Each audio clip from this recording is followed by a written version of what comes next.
Hello, all. Hey, hey. I'm honored to be with this esteemed group. Thank you all. All right. All right. Michael joined us a little earlier today. Oh, look at you, Eric. A little pig. You little piggly.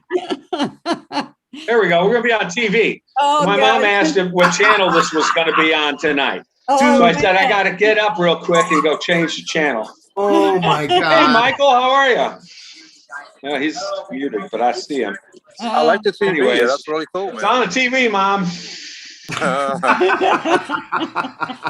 It even love does it. Channel 50. I That's see right. that was that the Channel 50 thing going on the UHF. Well, hey, man, back where I'm at down here, buddy, it's like a time machine. That's for sure. This would be a correct getting up and changing the channel back. Hey, is Bill Kennedy still down there?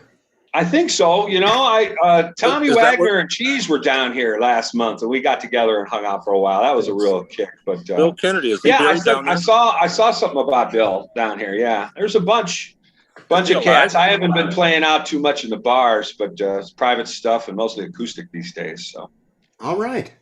Yeah. How are we doing with Paz? I'm talking to him. Okay. Hon. Okay. Talking about Paz, right? Yeah.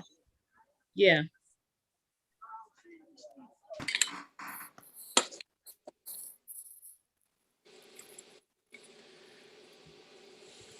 I don't know how to get my face in here now. What do I push? Oh, let's see. Live, record, stuff. What the hell? Okay. Allison, if you can give me the screen. Oh, I guess you did already. Let me see. Here we go.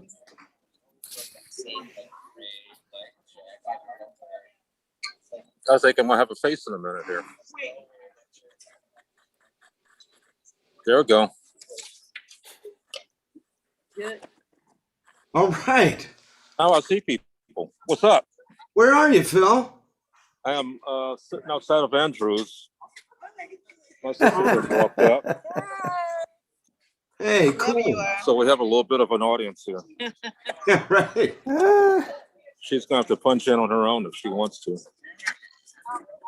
What's the subject? It's a beautiful day outside, and it's a great thing not to miss. So I think we'll have our moderator here in a second. I'll tell you what, last night, bass players, Monday night with the keyboard, and Sunday night with vocals. That went really good. That went really good. Okay, the time floated right by. Don't stop now, man. He's coming up behind you. Traffic. Okay, we are quiet on the set. Punching up. Allison, are you ready for recording? Yes. Yeah, you have to stop the old one and start a new one so it separates. Okay. You tell me when you're going, when you're ready.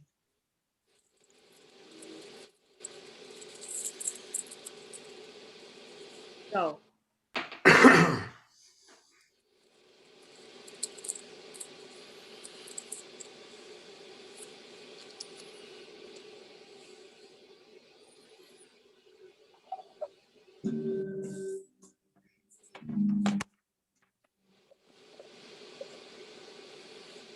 You're recording, Sheila.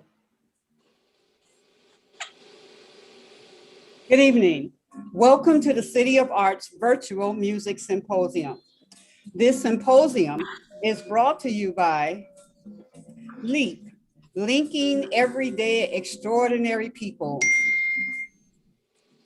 in the Key of G. Yes. Everett's Natural Beauty School and Salon.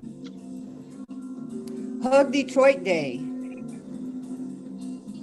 Aduni's Event Planning Bootcamp Academy. And in Bayou, it's not business as usual. Tonight's discussion features the guitar instrument And our master guitar panelists for this evening are Erich Goebel, Laith Al-Saadi, Brett Lucas, George Friend, and our moderator is Pasman. So sit back, relax, learn, and enjoy. Pasman is all yours. Right on.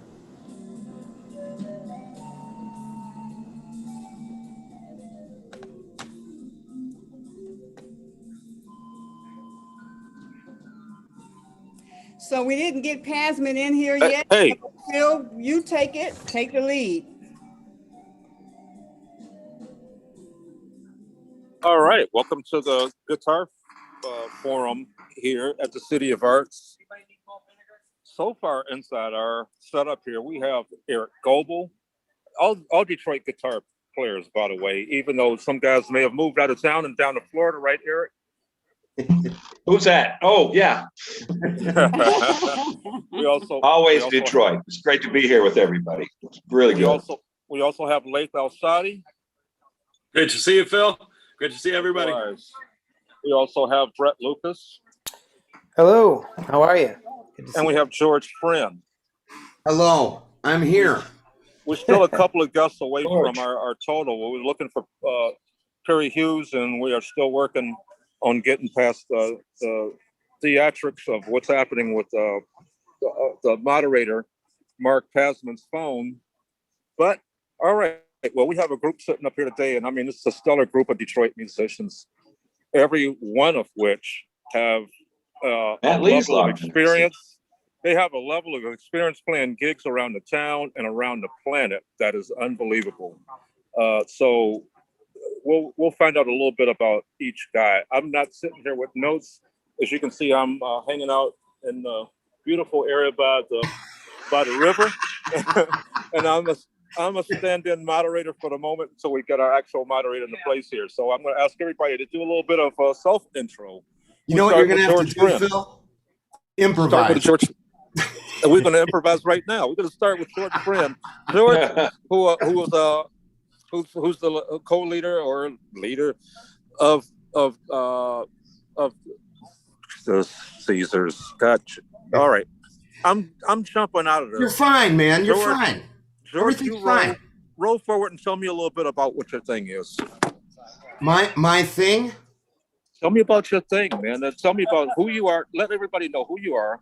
And yes. Tell us about what your projects are right now. Okay. Well, of course I play guitar. I grew up in the UP, so I'm a Youper. My current project is Laura Rain and the Caesars, okay? And that's an original music, soul, R&B, funky blues type project, right? And we've had that for 8-9 years now. So like you said, I've been a touring guitar player most of my professional life.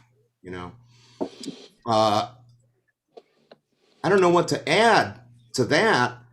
Well, I mean, I write.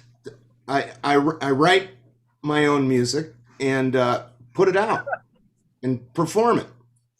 Okay, I'll give you a little bit. I met George years ago at the music menu, where I met probably most of the people in this panel, not including Perry Hughes, but most of you guys are friends of mine from the music menu, which is a total hangout that we all kind of grew up in, hung out with each other in. And we've been moving this thing forward from that time, and everybody's had such unique experiences from that time. You played with Thornetta in the band right before I joined the band. Chris helped get me into that band, so I've been playing with Thornetta since that time, up 21, 22 years now. Right. I got there in 99. Right. So when I came into the band, Brett Lucas had just joined the band prior to me. and Mhm. you and Chris Kodish were just leaving that band. Yeah. Didn't you both do Sugarfoot too? Yes. Yeah, A long time. Yeah. with the Cherry Thunder. Who was on Mhm. bass? Who was on bass back then? Jim Simonson and Chris Kodish was in the band. Dwight Adams, Keith Kaminsky. It's a hell of a group. It was a fantastic group, you know. And that was a group of mercenaries, by the way. Okay, What? we got. Yeah, I consider myself a music mercenary, but you guys were a band of guys who were already in bands, and y'all came together to form a band, like kind of like what we are as the Mighty Funhouse. When I play with the Funhouse right now, Right. everybody in that band is in another band and doing Right. stuff, and Paul Randolph running across the world and like that. But you guys Right. were a group of mercenaries that were just. I love that band. I love shit. That's Detroit. Yeah. Where did those come from? Those were It was great experiences, you know, and I mean, we just all wanted to play together, and that's one of the how come I still key can't hear things, you? you know. Like the There he sound. is. It is. You know what? I'm gonna take a bow out real Wow. quick because I think I hear a moderator is in the house. Is that the Paz man? He's here. Is the Paz man in the Somewhere. house? I'm Down the here, but premises. I can barely hear anybody. What am I doing wrong now in this digital You're realm not that doing I anything love wrong. so much? We hear you fine. We hear you fine. I'm gonna Don't you bow have a out. hole where I could plug my cord in and put the switch on, and then we're ready to go? Right. Come back there. I Give believe him a hole. So how do I get the audio very is few of the fine, and now musicians that can I have hear. the picture, my audio is like way down. See, Am I on pushing a wrong keyboard night, button? everybody is technically, on some. We're ready to plug stuff in. Guitar you night guys is where are- all the fun and the sparks are. Yes, if we can just take one moment and everybody be quiet so we can get Mark together, Okay. Pazman together. Can you hear now? Together. No, not you. Can you hear us? But we want you to hear. Can you hear us? So I don't have time for any of that thing. Kenny, Pazman. Okay, Oh, Pam, you need to call him back and see, or if not, maybe Allison can work with him on his sound over there, and we'll just continue until he comes in with that face that he's making. That he- Wow. Unmute yourself, Mark. Your video. I am. Mark. Anyway, George, you have a new CD coming out Now, later what am I this month, doing? right, George? Michael. Yes, we have a new song. One song, but there will be a full-length record later in the year. But one song coming out May 28th. My best work yet. Awesome. Always. I hope. Always. Always. I've worked with George and Laura, with Laura Rain and the Seasons. I've been working with them since their first recording. We Yeah. have some things coming up here soon. Mhm. So looking forward to, always look forward to anytime we're going to do another project. So it's not always a Phil, pleasure. you really bring a lot to the band. I mean, a lot, you know. We miss you. I appreciate. Well, you won't miss me for long. I'll see you shortly. We're gonna move to the next guy. We're gonna move to Brett Lucas, Hey. who succeeded you in that project. I started filling in for George. Yeah. Yeah, over with Thornetta, and has since moved on to all kind of things in life, including Lucas, Yeah. the band, and numerous projects with different folks, and like even recently like Tasha Owens. And so, but you're playing with Betty LaFette, and you're all over the planet. Give us a little bit about what you've been doing and what page you're on these days. So maybe I'll go and rewind. So the latest things have been my new album, Soul and Courage. I finally did a vinyl, 45, which was a lot of fun to have made. I made it at Archer in Detroit.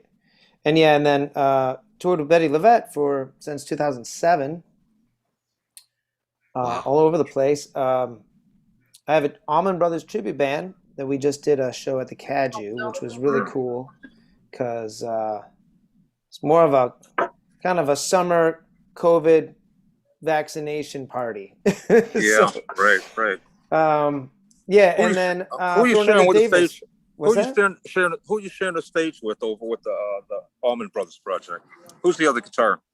Chris Grisell is on guitar with Okay. me, and he kind of started the idea, but then it's really kind of turned into a group.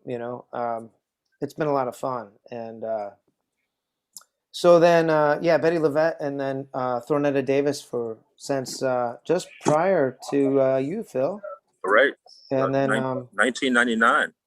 yeah, because I quit. Oh, Party started. yeah. Yeah. And before that, I was in Whalen Inc., which was James Whalen and this original band with him.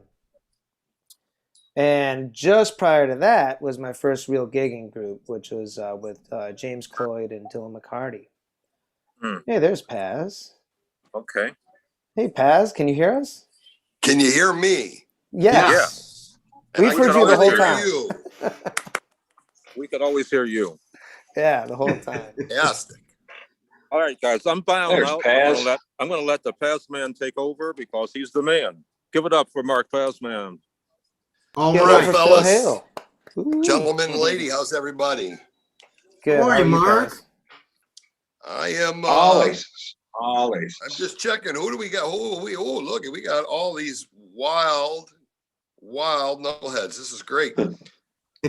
Eric's got the coolest TV. I got to get me one of those. Time machine, buddy. Wow. I always thought you were a retro magic man. That's- You sure are. Yeah. So That's the whole first thing. question is, how is everybody? I miss you. Miss Well, you we- too. Doing Miss you good. too, brother. Doing good. We're still breathing and on this side, so I think that's a good thing. Yes. Yeah. Sure. One of the things I was interested in, we'll go around the room. I think we all thought when this whole shutdown came down that it would be brutal and that, on every level, financially, emotionally, certainly musically.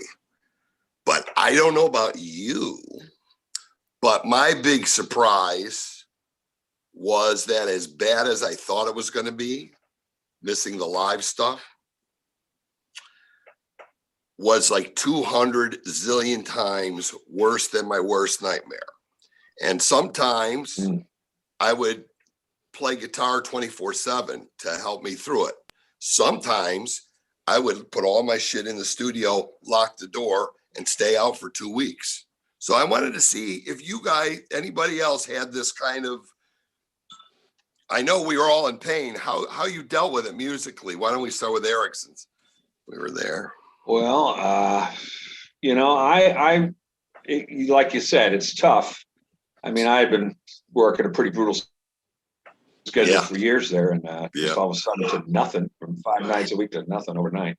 But I've been really creative, man. I produced a lot of music and came up with a whole new rock and roll record, which is pretty wild.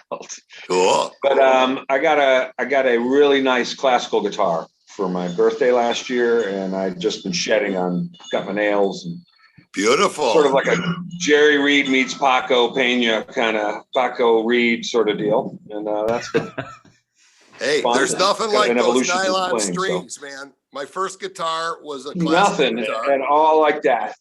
Yep. So it's been a lot of fun. So between that and my old National, it's just a real reconnection with the acoustic roots, which cool. My first solo record was all acoustic. Right. I put acoustic pieces on everything I've ever done. So yeah, it's been nothing but really the last 12 months, and that's fine. Great. It's been fun. Beautiful. Laith Al-Saadi. Hey, what's up? Rabbi, how you been? Oh, man. I completely, brother. I believe I had COVID in December of 2019. I had just made several trips out to the West Coast to complete my first full-length original project since I was on The Voice. And really sunk a lot into it because, as you know, we weren't having an easy time before this. I've got over 700 demos between my 3 iPhones, and I literally am just getting to record 10 tunes of the quality I want. Got Jim Keltner on drums, got Jerry Jamad on half the record, Kenny Gradney on half the record, got Mike Finnegan. I had a blast recording it. I had some rough times before that, so I was just starting to get my head out of the sand, and boom, it was just batted right back in with this, and I feel the same way. I mean, I guess I kept myself doing shows every Friday, but I didn't want to oversaturate, and there were times where I was really practicing,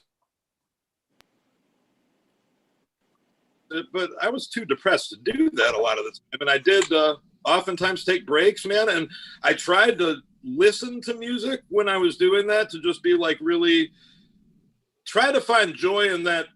You know, okay, every time I get burned out when I am playing 6 nights a week and I don't get a chance to see my friends or get that inspiration, I always try to go see a show.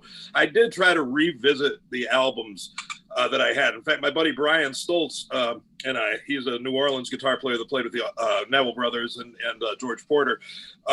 We were doing, you know, the album a day thing and just sharing. And we actually went way past a week. We did like 40 albums back and forth because we were each taking the time to listen to each other's stuff. And that was a pretty nice thing of inspiration. But man, I mean, that feels like ages ago because I know. Even 40 days, all this stuff is a drop in the bucket.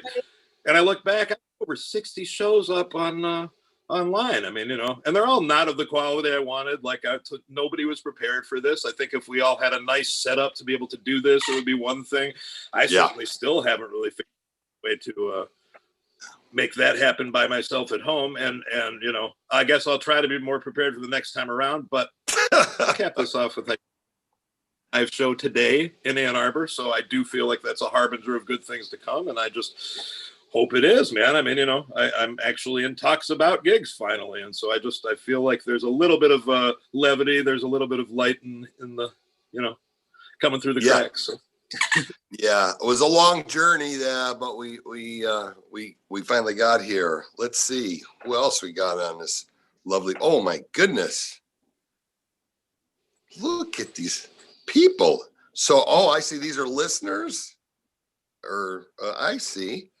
Oh, see, this is my first one, kid. So I have no idea who else wants to.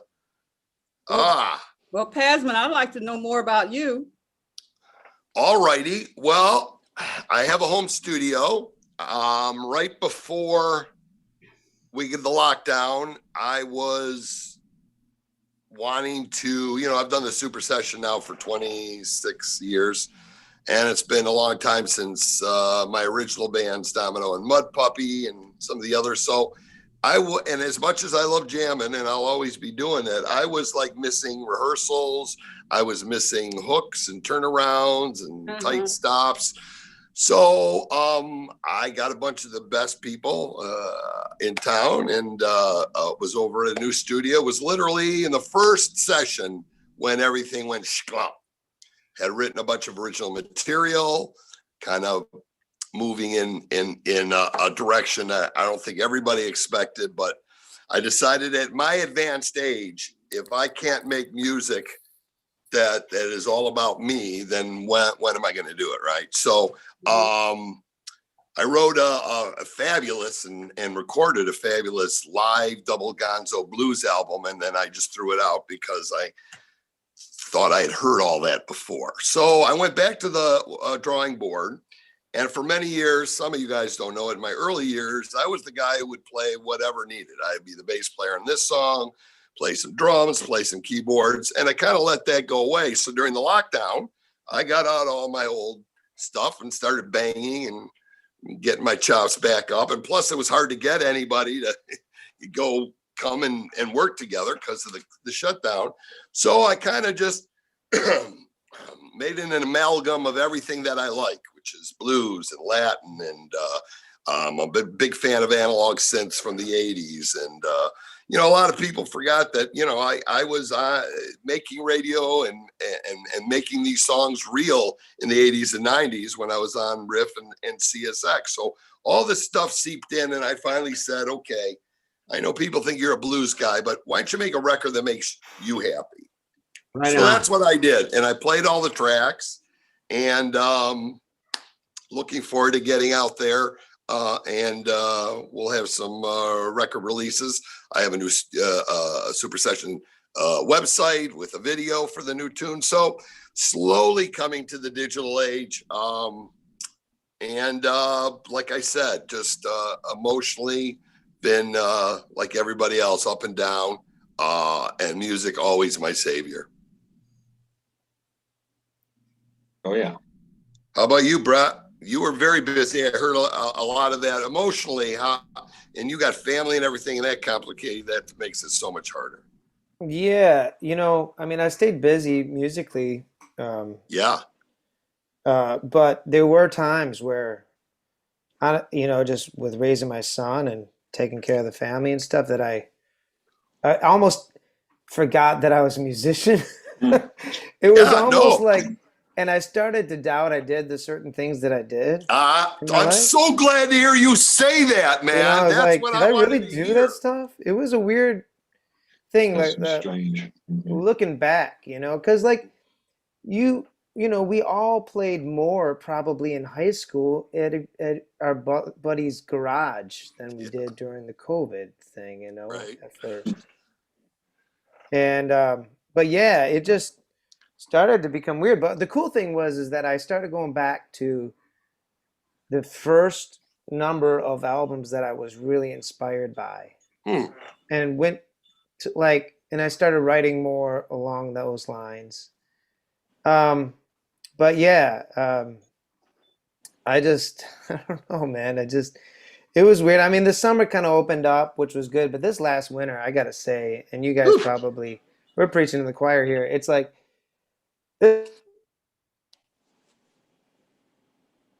What? We lost his audio. What happened? I don't hear you, Brett. There you are. We still don't. It's coming in and out here. oh man, There you go. Yeah. you guys got me? Yeah. We got you. Okay. So I don't know where you guys didn't hear me talk. Right but, near the end. Yeah, just how hard the winter was, because that was the most difficult thing, Brutal. Man, I don't think a harder time ever in my life. And, No. again, Longest break I've had since 1985. you know Yeah. what? The scary part about it, I don't think about it very often. It's like how much, I mean, I feel blessed for this, but like my entire life has been so coddled in this channel, playing over 300 dates a year, believing this is like possible. My backup plan was to play bass. I got a degree in bass. If there aren't enough singing, that's what I'll do. And I never 600 gigs. no gigs, man. Yeah, so- well, don't tell Leland Sklar, don't tell your buddy Leland Sklar that, please. I don't think I could ever be that good, no matter how much I practice. But anyway, man, it's just one of those things. This was totally unexpected, I think, for all of us. And I've made a lot of sacrifices to make music a top priority in my life, and I derive a lot of self-worth and stuff like that from it. So it's really shattering and breaks you down. I mean, certainly to have to think about, if this continued, what path we'd have to choose. I literally had to contemplate another career path, and I've been blessed to never have to really consider that before. That's I didn't think anyone would have thought that, right? Right. Yeah. I mean, all those years of playing all these gigs. Look at this panel. Who the hell saw this coming, right? There is no Nobody. plan B. No one. Not until COVID, right? Mm-hmm. How about you, George? Well, this is really interesting to talk about, because I have, if you can believe it, I mean, for me, for playing gigs all these years, I felt like I was blessed to just stop. I'll have a break. Because I've been making my living playing guitar for 30 years straight, Yeah.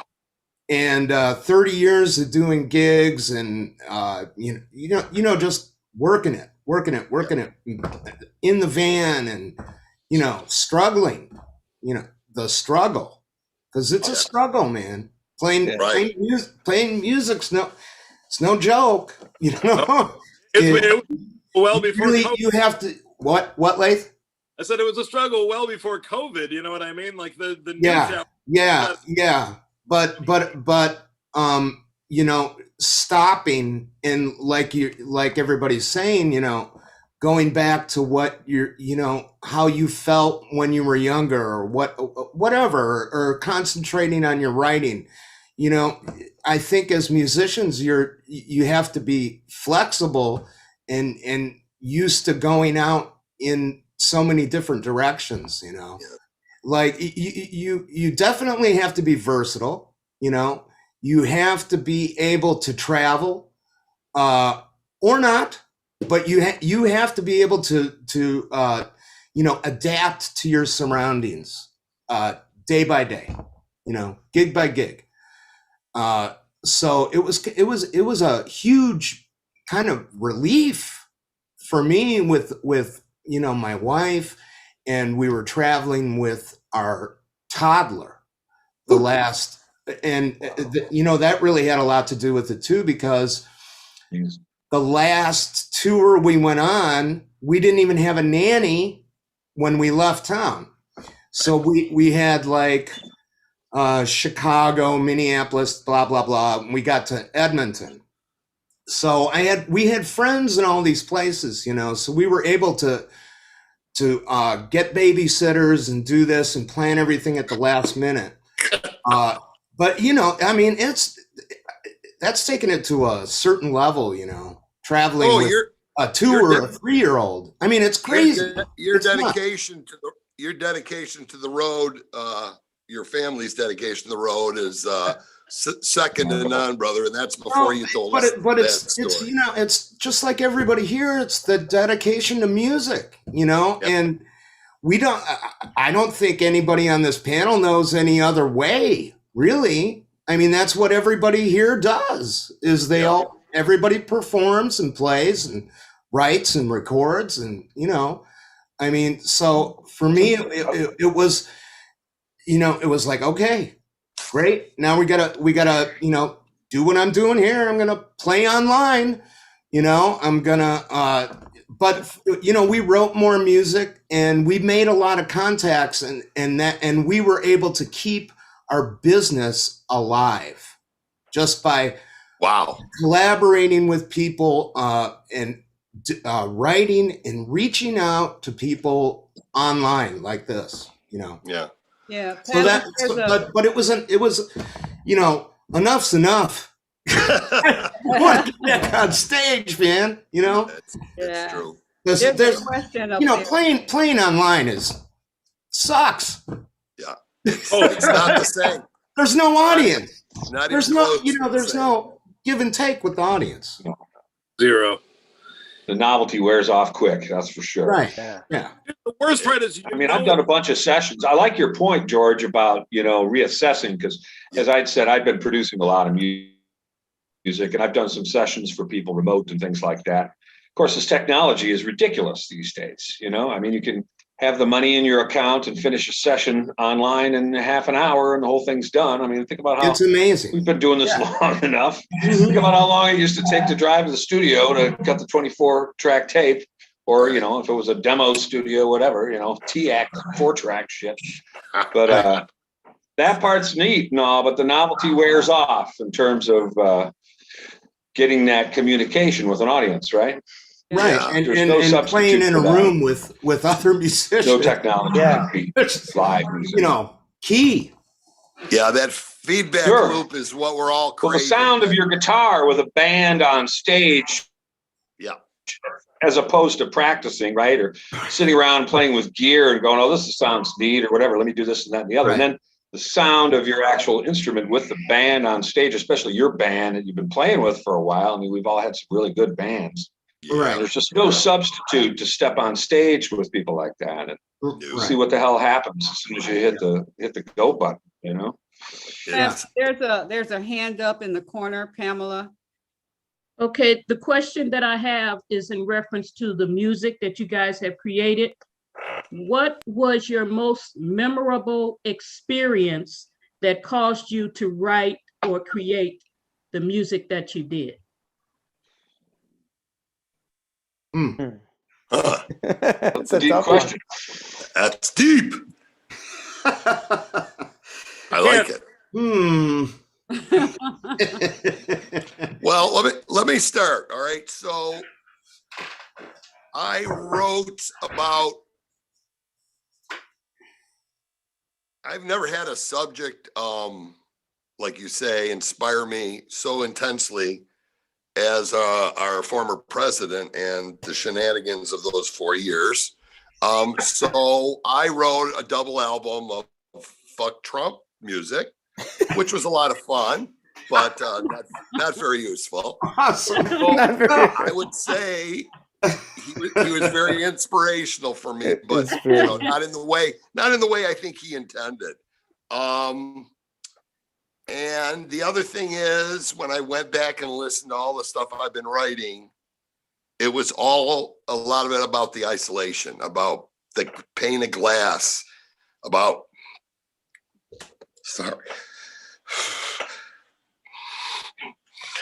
people dying by themselves. Right. That inspired me. Sorry. I understand, brother. That's one of my worst fears. I think that's something that, doesn't really get talked about enough, is that. I mean, I just can't imagine not being able to be surrounded by your loved ones, and again, talking about, at best, it's like this iPad FaceTime thing. Like, thank God it exists, but I mean, I can't believe your last moments on this planet be that alienated. So that's, I really had a rough time dealing with that too. And in fact, my mom just had surgery 2 days ago. I mean, my sister and I are vaccinated, yet they're not allowing us to visit. They into a room at 7:03 p.m. and gave us the room number, and visiting hours ended at 8, and we weren't allowed to each go visit. So, blah, blah. It's stuff like that. It's getting better, but it's so tight. And it's like, I think the real cost of this, look, I think we all believe in science. We all played our part. We all did this safely, to the devastation of our field and all that. But I mean, I didn't deal with it well emotionally. Again, I mean, I don't have a family. Music was my mistress. Music was everything, man. I devoted my life to it so I could be on the road. Whatever. I mean, maybe I'm just wallowing in self-pity here, but for my life and the way I had foreseen it, gosh, man, everything just fell apart. So I didn't deal well. I knew I should have been channeling that energy into playing more guitar and writing more and stuff, but sometimes I was just sitting here completely. And so then you would sit there like I would and beat yourself up for not taking advantage of the time and the space and la, la, la. Yeah, exactly. I didn't do that because I actually just let myself be okay with just getting out of bed every morning, man. Good. I think there's an illusion that we should somehow be our best selves under all this. And I'm sorry, I at no point was. In fact, I was dealing with probably the worst times in my life. So I didn't sit there and feel guilty about it. And I know other people have it worse and all that. And I did try to challenge. I mean, again, started at the beginning doing shows every Friday. I have been being creative, but it's still through the greatest funk. It's like walking through mud to get this stuff done. It's, this is not the way anyone wanted to be doing it. And I mean, anyway. Well, that was a good question about inspiration. Anybody got a positive one, since I brought us all down? I just say I'm influenced by every single thing in life, basically. So I can't really pinpoint it. It would be like somebody asking me what my favorite color was. But to that, I guess with the blues and the common connection of all this stuff, as trite as it is, I mean, I really feel like issues pertaining to love in the platonic and secular sense and in the intimate sense have always been a great source of inspiration for me. And I guess they're probably the most effectively moving in terms of my emotions and my life situation when things happen, whether it's loss of a loved one, whether it's loss of a relationship that's intimate, whether it's any of these things. And so I guess I feel like those are common to every human being. They break all these ideas of whatever divides us in terms of our tribal crap. And so, I mean, it's always what reached me about the blues, I guess, when I first started listening to it. So I've always kind of kept it simple like that. Cool. Any other inspirational stories, boys and girls? Well, on a positive note, because, of course, Can you guys hear me? Yes. Yes. Okay, great. Good to know.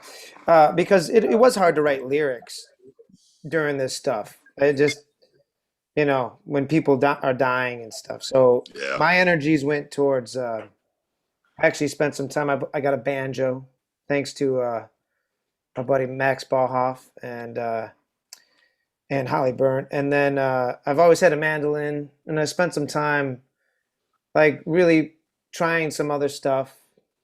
Yep. And just like you, Paz, you know, brought out some things that I you know, and played a little piano. You know? Right. You know, just kind of doing something that was, because it was hard to like start to write lyrics about maybe your own self, like emotions or something when you turn on the news and it's crazy and Yeah. and also defeating at the same time, because if you wrote like 10 amazing songs, it's like, well, what am I going to do with it? You know, Right. because I really didn't want to just release it online or something, and then you Right. want to do a release party, you're like, can't do that. Right. And it was really weird because I always said to myself, if work dried up in Detroit, I would move, you know. Right. But work dried up Couldn't go everywhere. anywhere. The whole world was shut down. The whole world was shut down. Crazy. Yeah, You know? on an inspirational note, if I may, during the COVID break, I was producing a webcast called the Marvin Party Show with Marvin Surowitz, the great cannabis activist here in Michigan. He rested. Yeah, may he rest in. You stopped, Michael. Yeah, may Marvin rest in peace. I got to stand on the steps of Diag several years with him. Yeah, thank you. But so I started bringing musician friends into my porch and just filming them on Marvin's show as guests. So I have some songs in the can from friends of mine, musicians, and trying to work them in. And I'm editing the footage to remember Marvin in like a documentary. I'm gonna. Wonderful. Good deal, man. I think we lost you again, unfortunately. Mm-hmm. So, Well, so thank you all. Sorry, my connection is shaking down. I have a brand new modem sitting in a box over here, but thank you all. I think we're digging seeing the Grandy Ballroom posters behind you. Oh yeah. Cream. Oh yeah. Yeah. I'm so happy the video of Cream playing there has surfaced. I'm sure a lot of you have seen it maybe well before I, but that's Really? pretty. Yeah. I didn't hear about this. So. Is it on YouTube? YouTube's, yeah. I'm gonna have to look at. Wow. Can you see the Shure Vocal Master PAs real good? I don't think so. It's pretty crappy video from what I saw, but it seems to be long and not sound too bad. So that's pretty cool. Wow. Have any of you heard of, or in particular, have you used that Jam Kazam where you can be in other spaces? And I haven't tried that yet, and I really look forward to it. I have not had really a good experience in terms of the platforms that people try to use. Like Zoom is not a good platform to play music on. It's wonderful for conversation, but it's just terrible for. So yeah, I hear good things with that. But I think somebody had mentioned sound. Was that SoundScan or something like that? Sound something. It was SoundScan. Yeah, that's doing the same thing. And I think when we coming out of the COVID thing, the shutdown, because of going in, more of those who are creating software could see the need. And so out in the internet world, they are starting to recognize that I should be able to rehearse with Brett a song and it work together. I mean, there's a lot. Whoever creates that and masters it, they're going to get like rich. We better find them and invest in them. Right. Yeah. And nowadays, I believe that That's where the money. Sure. yeah, this internet is not going to stop. And so what you like clubs and stuff or whatever we're doing, we need to be also live, you know, and if a club, like I was saying earlier, if with all that money that Baker's is about to get 40 grand, if they don't put, they should, one of the first things is to put a video up there so that they can go live, especially since they've really been pumping that they are the oldest jazz club in the world. So it would behoove them not to set up to go online and I agree. do things. You're right. Right. And so all the clubs need to start doing that. We need to start doing that more of setting up, if possible, when we do gigs, that it can be live as well, you know, as much as possible. I want to commend George and Laura, because you guys was like weekly, you had a show. I know it might not have been fun, but you kept yourself out there. we tried, you know, we tried really hard. You know, it's streaming doesn't always go well, but Yeah. you just, you know, you have to, well, we felt like we had to do it. I mean, we wanted to, and it was fun, really fun. Yeah. And I can see in the future doing it all the time. You know, it seems like there are certain things that probably are going to change in the business, and this is one of them. You know, because so many people are. I mean, you can communicate. Technology's got to catch up, though. You know, if we could play at the Kaju Cafe and people in Europe could watch it live, I think that would be awesome. Yes, absolutely. Yeah. And really, you know, just to chime in on that, that's what the City of Arts is all about. It being able to connect with one another and put your stuff in the City of Arts, just as though you were to put your stuff in Google. You know, we would know that there's an art place, a City of Arts that's online, where we can all connect to one another and find out the new technologies that is directly for the artists, dancers, you know, fine art, all of that stuff, and the business side, like what Allison does in helping to make it, you know, doing that support for those who are putting the music or putting the art out there. There's the business side of it. So I'd like to know who of you like really has a team, or are you doing everything? Well, I work with Earth Community, a nonprofit in Detroit, just south of the state fairgrounds. We produce events at the Ralston Festival site, and we have the Temples of the Holy Smoke services, cannabis-oriented service on Sundays. We have music there, so we're raising money for musicians, small ways, but building community through the arts.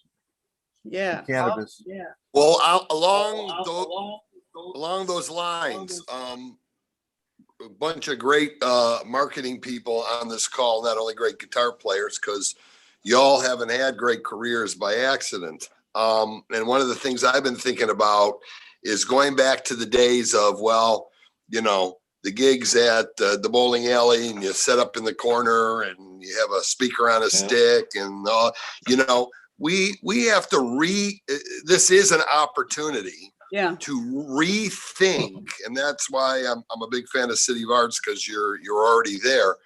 But I'd like to hear from a lot of the gang here, because I've had some spirited discussions with just about all of you about, you know, how do we fix this? How do we improve our way to make, if not a living, make a few bucks playing live? I mean, all this other stuff is great, and I think it's got to be a huge part of going forward. And like you said, it would be great if I'm up at O'Mara's on a Saturday night and my cousin in England can watch it. That's all got to be there. But this is an opportunity, I hope, for not only the clubs to rethink about what they're doing, but who's ever still left out there.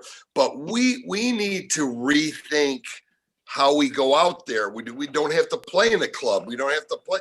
I mean, we have to make our own gigs, I think, is what it comes down to. And I'm looking for ideas. Anybody got anything that jumps out? Well, again, as Mr. Positivity here, I'm going to say that it's really screwed up what's happening right now because, of course, you know, okay, we had our Save Our Stages Act, and it took forever because voodoo economics does not work even when you're doling out aid. So I'm sorry, I love the venues, I want them supported, but the artists didn't get that money. It didn't come from the bottom up. It was trickling down through people that already had more means than us. If you own a venue, you have more means than an artist. Anyway, so basically, I don't think that there was support for us. And then when we're coming out of this, to have all these restaurateurs and everybody that's been hurting and they're rethinking music, and we're stuck with the same shit that we've been getting since the 1960s of $100 a man, and people are expecting us to actually take less in the re-immersion because, man, I haven't been making a profit and blah, blah, blah. And it's like, man, I don't think that we can let down our guard, at least in terms of standing ground. Like, we can't be too desperate and devalue ourselves because we've been devalued already. Already, we can't make money off streaming. You are actually,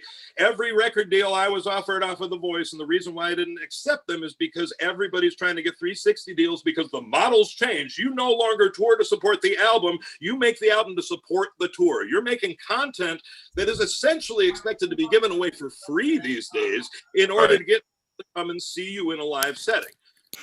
I then have questions as far as how much we give away. I have over 60 shows for free. I've been doing them since early March of last year, every Friday at 8 p.m. And I got to tell you, brother, I watched the metrics. I've had really well-watched shows. I've had shows that have debuted with over 40,000 views, and still most people are scrolling their phone and they're going to watch less than 30 seconds of it because you're a little blip. And it's like, oh, it's nice, he's playing, but nobody's going to watch it for an hour, which you're putting an hour of free music out there. And at a time when you know that you're going to let people watch it for free because they're hurting. So therefore, we're actually doing work and putting our music out there to people for free. I'd rather see something more like Nugs or something at least donation-based, so that if we're gonna get our music out internationally, people are able to tip us and stuff like that. So at the very least, that. Then, you know what, guys? Now we're on a page that I can really deal with. And that being that we can come together and create a venue situation where we are not victims of planning clubs and doing the club thing every time. The City of Arts. We did that for about 4 or 5 years over Michael Bob's. Yeah, hopefully the City of Arts can be a place where we can come together, and sometimes maybe a guy's not available. My bad, I'm sorry, I got the noise out here. Sometimes you might not have a person available that you need to have in your group because of circumstance, somebody's got a gig, whatever. But if we can come together in such a way that we have a bank that we can go to, that we're getting people involved. I need a bass player, and guys are involved. And we are looking to do these other kind of venues, not just clubs. Definitely not just clubs. We need to be able to do more of a concert style venue and be able to charge better for what we consider to be our personal music. But I'm also personal music. Specifically about monetizing the online component, something more like nugs.net or things like that, where people are either they're paying for the feed they're getting instead of it just being given away for free.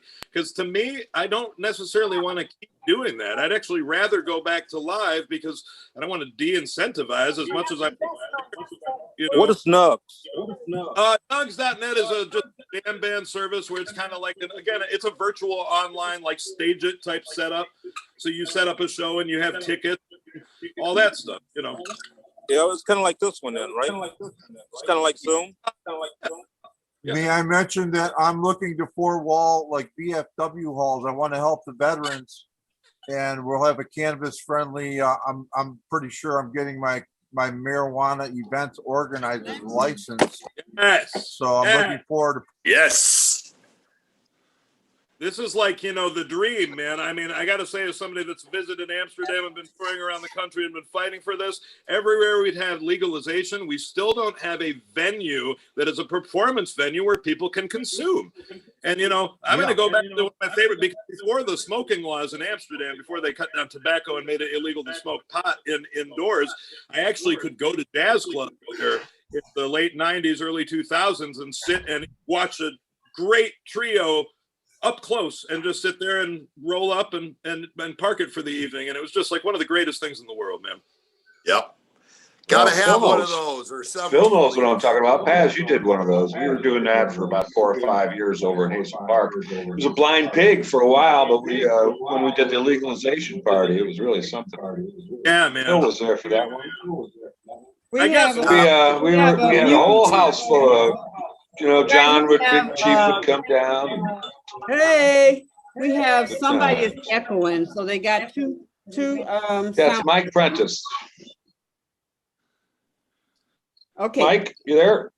Yeah, he got it. He turned Talking it about venues where you can smoke weed while the band's playing. Shit, this band used to smoke huge amounts of weed while we were playing. Exactly. The audience was getting a secondhand buzz off of us. Oh man, and that was wonderful. I'm just talking commercially. Look, we've all had doing it at house parties, at underground things, but I mean, I want it out in the open. And I think it should be a tech thing also. That's kind of what some of this theme was. We did one live stream when it first got shut down, Chris Smith and Mark Dixon and I, and we handled it real well. We did a lot of pre-production, so we got excellent quality out of it. It was monetized. We did pretty well, and the sound and video was quite good. I thought we got a lot of rave reviews for it, but consistently to do that, I think, is the key. There's got to be some sort of network somewhere, some sort of professional consideration that wants to do that. And so far, what are we all? Just independent artists, right? Giving it away for free, even if it's monetized for a few $100. I feel like most of it collaborate with people that help for production values and stuff like that. Like I've been doing stuff off my iPad, but I did some stuff at the Arc that was multi-camera and high res and good sound. I did some stuff from Allen Audio from their sound stages.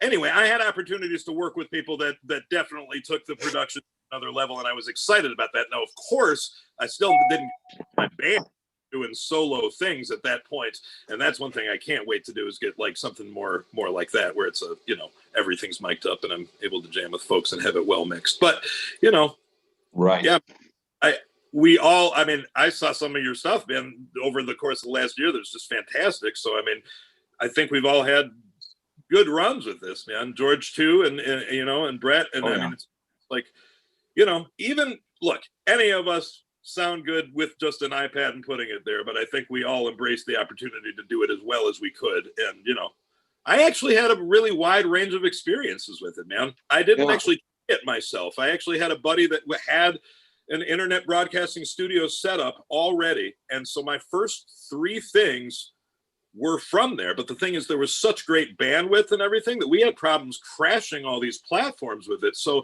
I actually had a much smoother experience using just the iPad and putting it right there above my 66 Blackface Deluxe, playing right into it, and just like not even vocal mic, but just singing. Which leads me to this point. Why also does Facebook, if they've got all these crappy filters for your face and stuff, why can't we get some audio effects? Can't we have some reverb on your video? Like, I don't understand why that would be such a leap to just give us like some basic,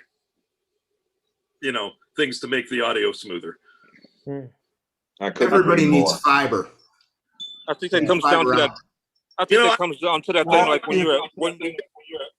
I think it comes down to that thing when you're playing at a club, they don't always supply a PA. They have a band all year, but they don't supply a PA. I believe the back line for the Peace Fest on June 19th will be provided by Echo Park Guitars, our great friend Gabriel. Our friend Gabriel. Is the man. And it's good people, but I'm not gonna say corporate. Will they have reverb? Oh, I hear you. That's okay. Will they have reverb? Yeah, no problem. No problem. It'll have reverb. Okay. Where was that? On a positive, Blue on Echo Park, man. I'm not down with that. We're not here to support corporate entities, and that guy totally backed out of a contract and screwed me over. So I'm not a fan. Okay. What's his name? Gabriel Curry. Brett, you wanted to say something? Well, so one thing I've noticed, and I don't know if you guys have too, on the gigs that I've been doing, like the people have been really appreciative. They've been tipping a lot. It's kind of nuts to get so many tips these days. I think the people are ready, and since the big bands can't tour, these big productions can't go on tour, I'm just hoping that somebody will grab the local bands and bring more of the stuff to the attention. Like, there used to be the Detroit Blues Festival, things like that that we can now start to think of um, because it's hard for them to be flying groups in and plan that stuff. But that stuff can be Yeah, planned relatively easy. So I think that August 7th. the Go ahead, Brett. people Sorry. want live music, but again, we just need to have, like, I think, more spotlight. I think the publications in Detroit could do a better job highlighting guys like us, like the Metro Times, and I mean, heck, we don't even have a jam rag anymore. But then again, I don't go out to see what we have. So, Well, and there's everything a has full gone page online. ad in Ferndale and Pleasant Ridge City Guide. There's a full page ad about the world. Well, I'm there with you, George. I had to get a babysitter for this. But I mean, I guess, like, in a way, this is like online is kind of like the new version of Jam Rag or Metro Times and stuff. But still, I don't know. There's a lot of talent in this town, and if somebody could grab the reins of it a little bit, it would be great. It's out of my control, I feel, but I mean, that's the same old story, man. Yeah, It really same old is for story. so long now. It's the Yeah. truth. That has feel not like- changed at all since the 80s or before. Grabbing the reins also has to do with resources. So how are you able to grab resources? How do resources come together? That's something that we all need to really be thinking about. Once again, say I want to put on a gig, and I know you guys all stellar players. I played with most of you and love playing with you on a gig.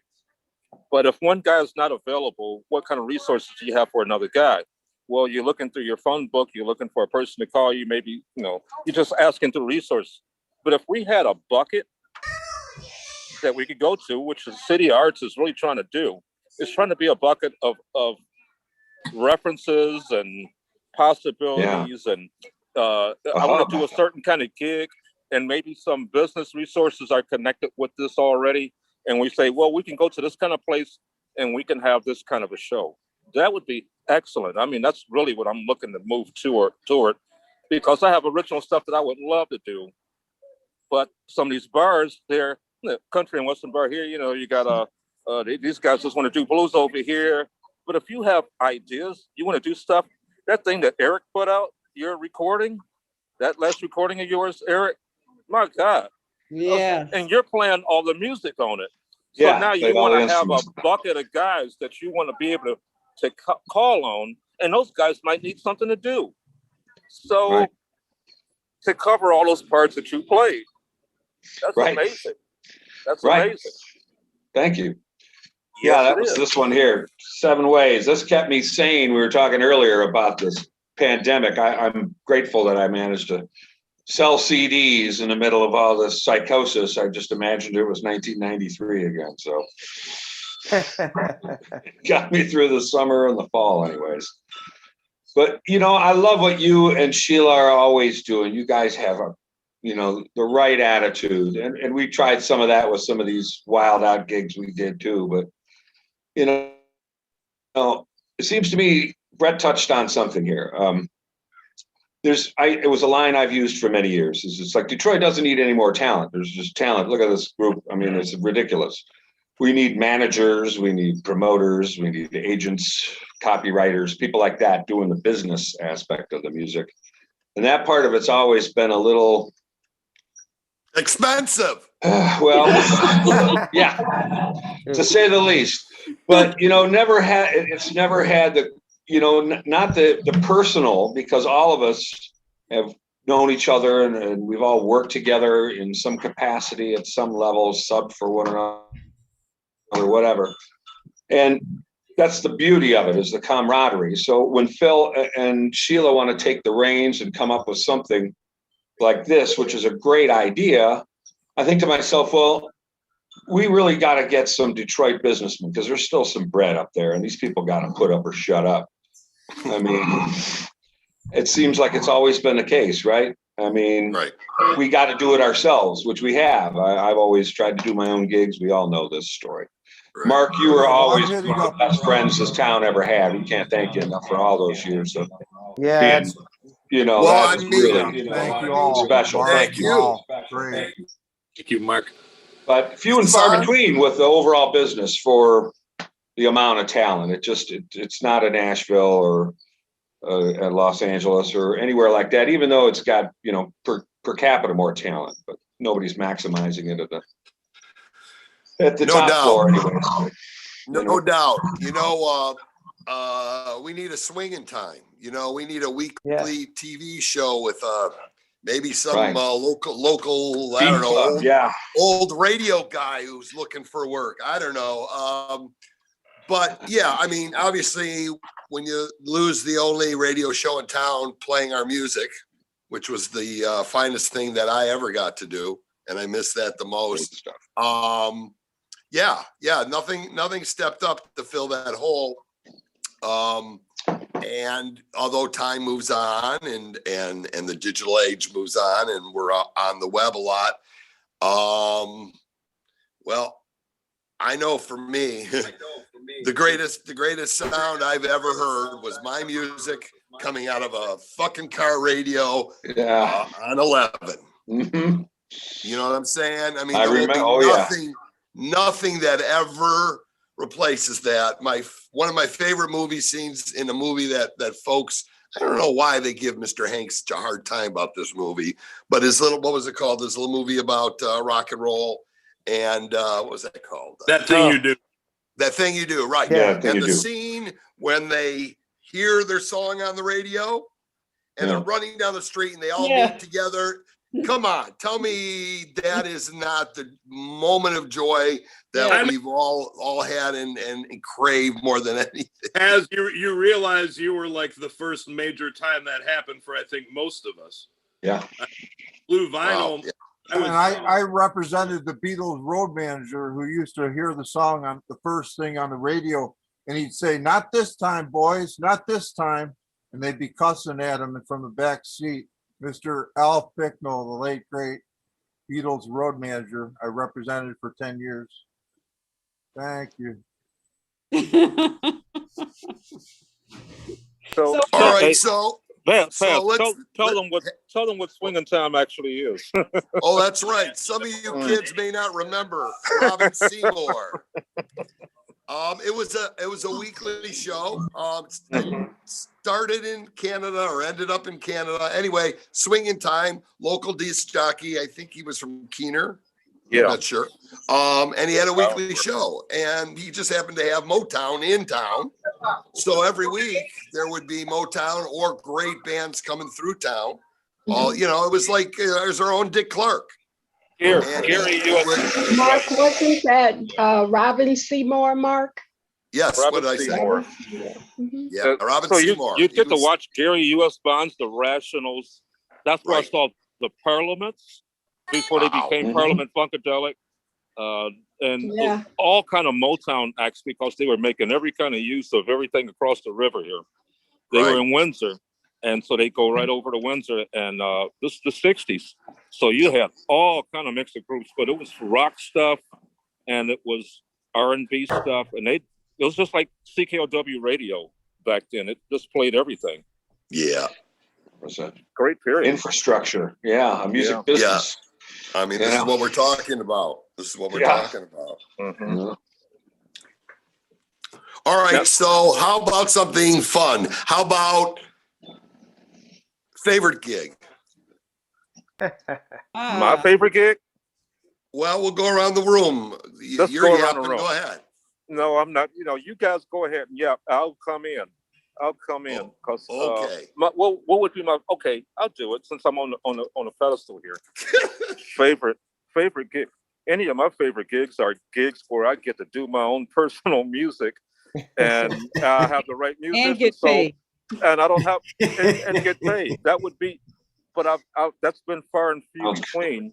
Outside of that, you know, I cannot point a finger and speak about a favorite gig. So I almost don't like the question because it puts me on a spot. I play with a lot of people, and I'm not going to say one person over the other one, but what makes me happy I'll say what makes me happy on the gig is when I can go in and get an alignment with the musicians that's up there playing, and then we take it to a very musical level.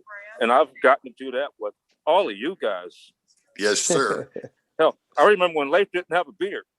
He looked. I remember when Laith was walking around looking like George over there. I don't know, but Brett Lucas.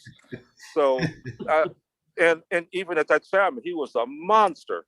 He come out and play Steely Dan tunes and stuff. So you really have to get on the page to play certain music with anybody. But I used to think, okay, well, I like playing jazz. So jazz is you think it's a hard thing to play. But then Brett taught me a whole freaking story. And why I give him so much regard right now, is that when I went from playing jazz to playing blues, you cannot disqualify what blues is trying to do. And you can't just retrofit a square over a triangle. You can't do it. You can't do it because it doesn't fit. So I had to learn how to play blues, and guys used to kick my ass playing blues. And I had to suffer it, listen to it, listen harder.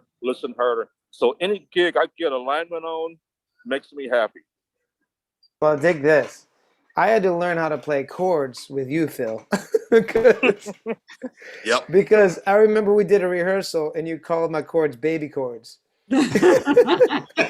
Oh, I hate being that guy. And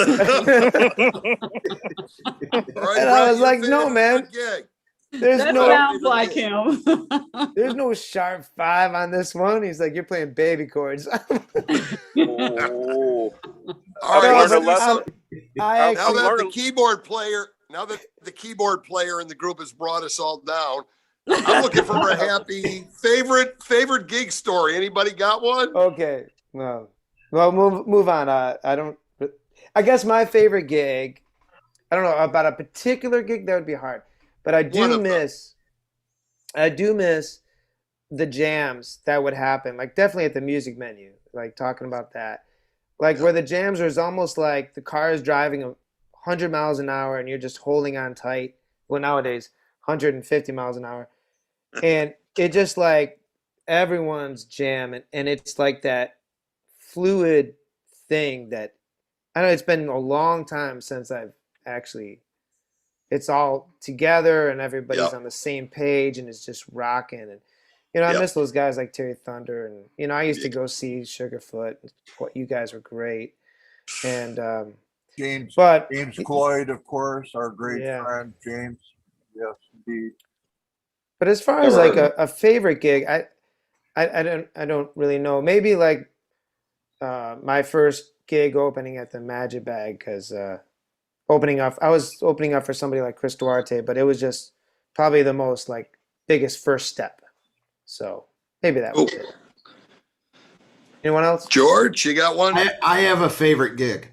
Okay. I definitely do. And I don't know why I have one. I played the Tavastia in Helsinki with Robert Gordon. Woo. And it was sold out, right? And we had played in Detroit the night before, and we played at the Magic Stick, right?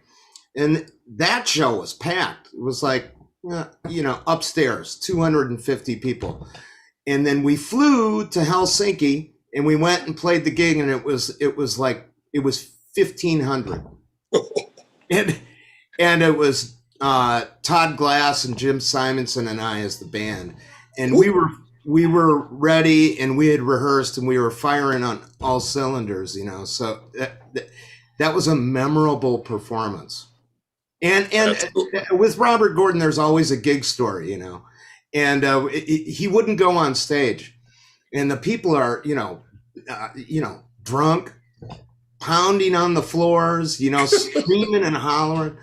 And he said, take it easy. They're here to see me. I'll go on when I want. which was, it was funny. It was funny. I mean, what a character. Wow. But that was exhilarating, you know, to especially at our age at the time, you know, it was 25 years ago. Wow. So that was an incredible experience to have when you're, you know, 30, you know. Yeah. Killer. Yeah. Who else? Well, I have a pretty easy everybody? because just because of the voice having to be stuck in a hotel sequestered for 4 months of my life while I was reaching basically the peak of my fame, because I'm on TV during this time, but I'm not allowed out in public, right? I had a homecoming show in Ann Arbor. And I mean, so this, I can say probably 3 gigs altogether. It wasn't actually the first one, because I actually ended up playing a Sonic lunch that they had to block off the streets for. And we think there were almost 10,000 people down there for, which was amazing. But I played the Michigan Theater and I sold it out. And the Michigan Theater to me, is like, that's where I graduated from high school. I played my first I performed my first professional theater gigs when I was a kid. So like 1985, I started working there. So like, there's a lot of firsts in that place. So that's a very important venue in my life. Opened up for BB King there, met Levon Helm there, you know, like just anyway. So that was a wonderful feeling, like I had just gotten to that next level. And certainly that, you know, as much as things have dissipated in some cases since then, Ann Arbor's still been a really supportive town, and I'm thankful, you know, well, fingers crossed that I'll go back there shortly, but I mean that I get to play there, because it's like, that feels like I actually achieved something in my life. And, you know. Cool. That's a good story.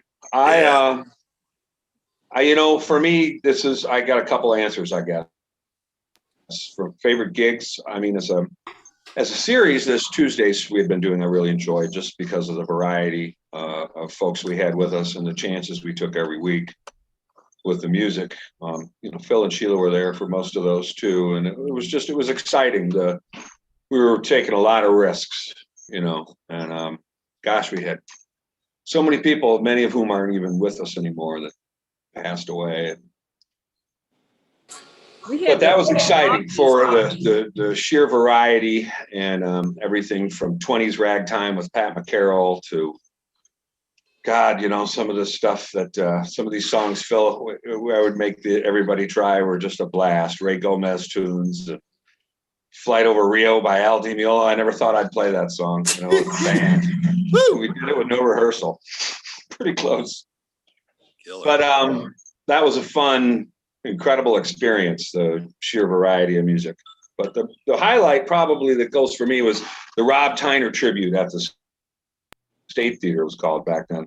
And, you know, I was playing the Notorious Johnnies with Bedanchek and Jay Jolly and Mark Goujon. So we were on that bill with everybody after Rob died. And, you know, of course, we all know how much that band meant. And what a lineup that was. Dee Dee Ramone was there.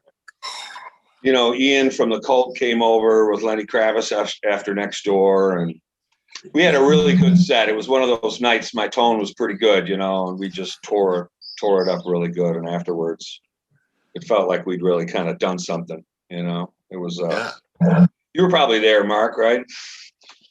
Yeah, that was I may have been. That was a pretty good night. Yeah, it was. Fred Sonic Smith, all the MC5 guys, you know. Right. Fred was a great guitarist, one of my favorites. Yeah, I'd like to ask, so all of you, the guitar players, what makes your sound unique? What is it that you do that nobody else basically does, that you created to be different, not to be different, but because you are different? What is that thing that you do that makes where it makes somebody want to hire you over everybody else because you do that particular thing when you play, or how you approach? You can tell a guitar player didn't come up with this question. I was gonna say the same thing. Hey, how do you do that thing that you To do? that, I hope not.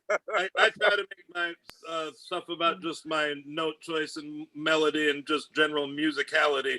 I try to not play instruments that have a bunch of tricks on them. That's why I choose a Telecaster or a guitar that doesn't have like a whammy bar. I mean, I don't use wah-wah pedals. I make generally I'm dealing with harmony and note choice and just general expression in my fingers as what's delivering whatever's here. So I don't want to use gimmicky crap. I want I'm old school in terms of tone. I still use vintage Fender amps. I use my Telecaster and I use some kind of basic overdrive. I play hybrid technique, which enables me to incorporate some of the softness of the jazz comping and playing along with my pick. And so I think that does change things in terms of whether you're one or the other, plectrum or finger based. And of course, there's so many people with amazing hands that I don't even understand how they get sounds without a pick, like Jeff Beck and stuff like that, but blah blah blah. But I guess what I'm saying is we all make these choices based on what we gravitate towards. And I don't shy away from imitation. I don't shy away from transcribing. I don't shy away from all that stuff. I think we learn the elements of style by learning to do these things. And I think if we were all given the same 200 players to listen to and all that stuff, we would glean different things and be attracted to different elements. And that would form something unique based on the way that we interpret those things and are moved by those to create our vocabulary, right? So I just go by, I guess, kind of that blues tradition of like, you want a unique sound. You want to identify somebody by two notes of their playing. It's got to be in their fingers. It's got to be in the vibrato. It's got to be in their tone choice, just aesthetically. And while that can be a wide palette, you want distinctive elements just in those basic choices that are identifiable enough, just like BB, just like something like that. You just know it in one note, Well, everybody's pretty quiet on that. Thanks, Laith. I think he hit on something huge, and that I can tell every player on this chat here.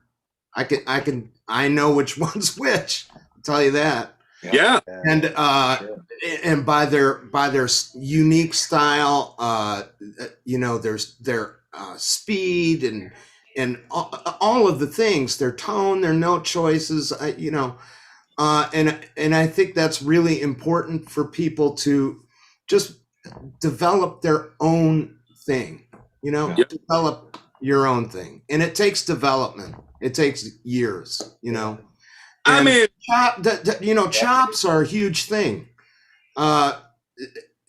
Never been my thing. I don't have any. Chops are a weird question, man. All the time.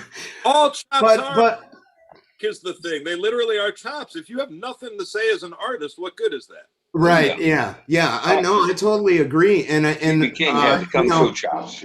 I think all of the guitar players that we've probably admired, it doesn't really even matter who they are. They all have their own sound, and you can hear it immediately. Yeah. And well, guitar's a personal instrument more than most, even. Just because of the vibration of the string. I mean, no offense to many great jazz saxophonists, but you run them all down the line playing a Charlie Parker tune after a while. Not every single one jumps at you as utterly distinctive, but the vibrational quality of the note, particularly for an electric guitar, but any guitar at all, but to have that sensitivity to touch more so than anything, because some of us here, we're really into jazz or influenced by it. You want to try and get that horn-like legato lyricism in the phrasing, and it's interesting on a pizzicato staccato instrument that, if you go back to the root of it, it's far more rhythmically, staccato than anything else. But that attempt to get a sweet legato fluid tone, which any great blues player would have, right? That becomes, I think, sort of the road to your own distinctive sound. That's the path to it. everybody knows, everybody does or everybody doesn't. Who knows scales? Some do, some don't. Some know theory, some doesn't matter. It's the touch of the instrument, the way you control that pitch. And it's very different than other instruments, because of the frets and things too. It's not the same as a violin or a cello with this, left and right movement. It's a flick of the wrist. I do love what you just said. I love what you just said about guitar versus tenor sax, or not tenor sax, but saxophone. Saxophone is a very distinctive sounding instrument, but you're right. Guitar players do have, I think, a personal edge that when you hear a guitar, just the way the person hits it, it's a million of you guys, and yet there's so much distinctive touch. So I kind of disagree with George. I played with George quite a few times, and George has his own distinctive touch from everybody else in this panel. Oh, yeah. Everybody here has got their own. There's no way to stop it. If I try to sound like my favorite people, I will never sound like my favorite people. I don't care if I transcribe. And I don't. As a co-producer, I like to help the musicians be comfortable and help them feel comfortable with beverages, food, who's that? Relaxing area, cannabis. I didn't know musicians like whoa, no, we're talking about food. Whoa, I'm not like we're talking about playing. Warm towels. We're not talking about cannabis. I'm not big. We're not in order on the break. We're not talking about this. We're talking about playing. Playing guitar. Oh yeah. Individuality. That's we're not key. talking about cannabis. I'm talking about playing and how you sound. Maybe let's talk about cannabis. It has an impact on jazz. It certainly wouldn't exist without it. It has an impact on the electric guitar. What's that? That's something that's valid to consider for. I'm not everybody, but I mean it's part of our path, man. It's not ridiculous that it comes up in this day and age, Not at all, no. I'm not against it. Oh, I know. We're talking about individual. We're talking about individual expression, especially as a guitar player playing, and how every guitar player hits the strings different than the next guy. But we're not talking about the cannabis aspect of that. That's a whole nother thing, and we're not going to do all the things that musicians have done in regards to that. I know what you're saying. I'm just saying. The guitar is so organic, it seems like, and I mean, I can tell, everybody here, all the guys here on this group here, you all had an idea of what you wanted to sound like while you were working on it. It's kind of something that we do. And that really also has a lot to do with the tone, I think, which is where, because, tone is, like Laith touched on it from a technical gearhead standpoint, but mostly, as we all know, you pick up a guitar that sounds like you. Yeah, we've, many of us have played each other's guitars. It doesn't like, oh, hey, George, this guitar's great. I'm going to sound just like you. It's vice versa. It's the beauty, the individuality of the instrument and the tone. Yeah, it's the production of the note, I guess. It's such an idiosyncratic technique. All of our techniques would have these specific things we've adjusted to it to make this sound. Whereas some other instruments, no disrespect, have a bit more of a formal technique, and therefore it creates sort of a standardized sound. The guitar ends up being really distinctive, I think. What we had a complicating factor. Am I on? Yeah. Yes. Yes. I think one of the things in the progression of especially blues players through the last 20 years developing their own tone, and I know we've all lived through this. Luckily, none of us here on this panel succumbed to what I used to call Stevie Ray Vaughan disease, where we were all expecting. It's a joke. You know how many blues guitar players it takes to play Stevie Ray Vaughan? All of them, apparently. All of them. Yeah. And luckily, all these very tasteful people we have here on the panel, none of us succumbed to that. And one of the things I think George may be underestimating in his own stylings, and the reason that I love playing with everybody on this panel, and the reason Stevie Ray Vaughan was really so great, was he was listening to the band. George is one of the best listeners I've ever played with. to me, Sure. I'd rather play with a good listener than a pyrotechnic freak any day of the week. If you want to talk about getting joy about playing with another musician, but all y'all are just monster in that regard. And that is a skill, you know, you've got to have it in Brett, obviously, but that's a skill that just takes a while. And that's why I have such an attitude about these kids sitting in the rooms with their friggin' YouTube, learning. I believe, you know, yeah. What happens when the drummer breaks it down? Do you have any idea what to do then? Right. This is an area where I've been concerned.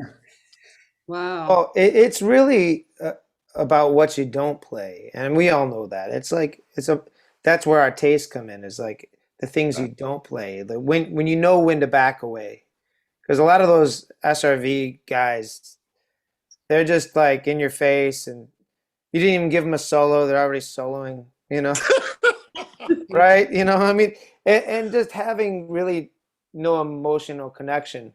And it's really interesting with the guitars because we have all these knobs. We have knobs and our distortion pedals, our amps, and we are surrounded by knobs and on our guitars. But I think we all try to consciously, and I know I do, and I don't want to speak for everybody, but consciously make an effort of not thinking about the knobs and just playing as, like Eric's playing his classical guitar, which is a very expressive instrument. I got hooked on that too. Yeah. And it's like to go up there and just really express yourself, and you can use distortion and everything. It's just when to use it and when to allow yourself to use it. And that's a really challenging thing. I just heard a thing that, like on a jazz level, like Chick Corea said that most of us improvise about 40% really, truly improvisationally. We rely on the rest being things we already know, our own vocabulary, you know? Right. So when we go to solo, we're kind of like doing things we already know, and then, oh, that was different, right? Right. So it's rather interesting to go up there and consciously or just not, or maybe unconsciously let yourself go and do things. It's difficult, but I think that our vocabulary helps us get through all of that, you know? That's When you all. say Costco guitar, you know, I'm not sure about Classical. classical. Classical, not Costco. My bad. Okay, my bad, because I was thinking big box. Yeah, Wow. no, I don't know. They should make one though. I would probably buy it. I wish I hit the subject on Monday. Go ahead. I'm sorry. There's a question. Allison has a question. Okay. Mhm. I am not a musician, but I have lived much of my life around musicians, and You poor thing. This is gonna be good. You beat me to it. I hope this isn't a cliche question that you get all the time, but I would really love to hear and go around the room and find out who is your ideal guitar player that you would like the opportunity in your lifetime to jam with, who you have not, living or dead, and who's not on this call. I have an answer. Perry Hughes. I've never met him. I've never met him. Where is Perry? And I'm like, Perry Hughes? I can't wait. Yeah. Where is he? Said, are you coming? I mean, this, Guitar players are he really is like Yeah. it. Somewhere. He's phenomenal. He's it. He's probably in Australia. Okay. Yeah. I would like to work with David Amram, the great jazz conductor, wonderful multi-instruments. David Amram. Love to book him. He's so cool. I booked him before down in Chicago. Wonderful spirit. I got to jam with him at Folk Alliance. He's a very, very amazing musician, man. Mm-hmm. All right. So to answer the question, I guess living would be Eric Clapton. I've always wanted to play with him. Dead would be Jimi Hendrix. But then again, I would be probably too scared to play with him. So I don't know if I could do that. Good thing he's dead.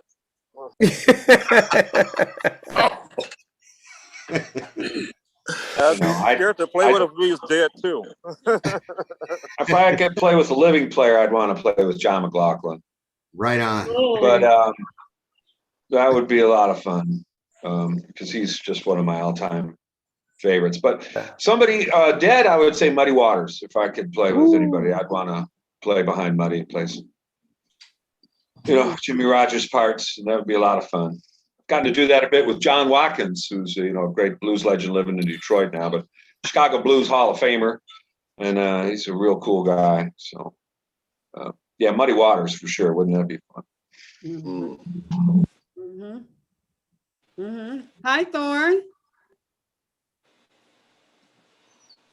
Hey, y'all. How y'all doing?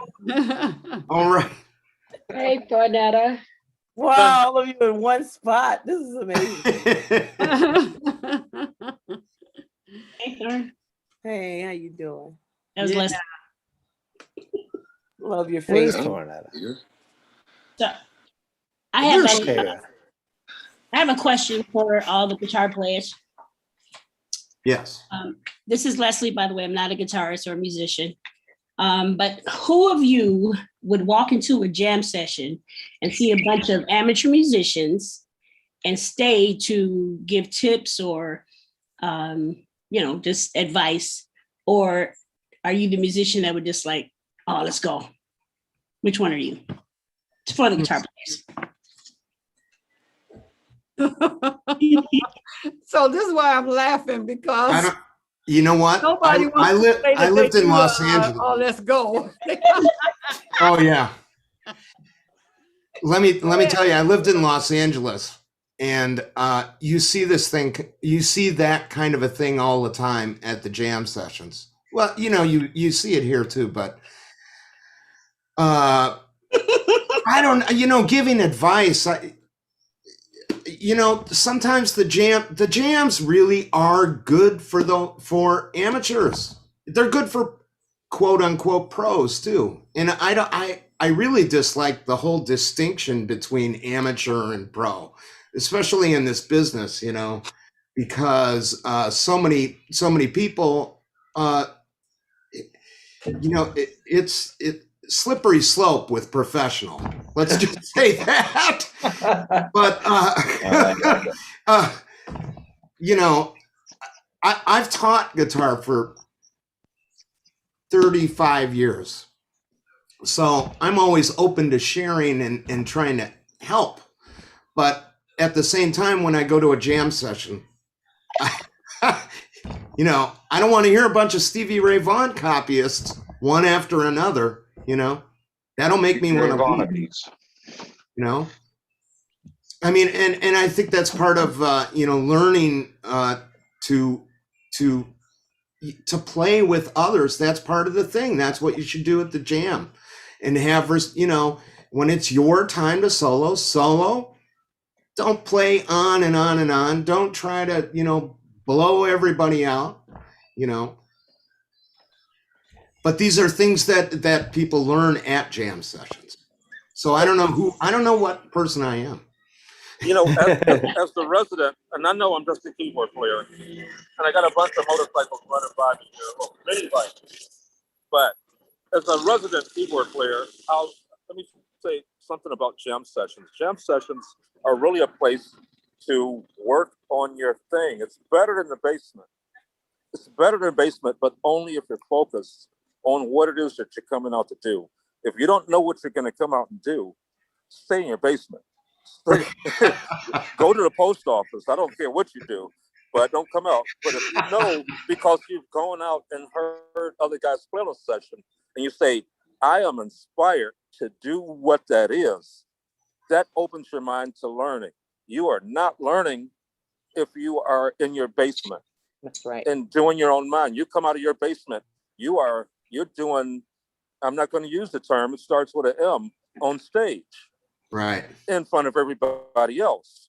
And you don't want that. Nobody wants to hear you do that on stage. It sounds vile.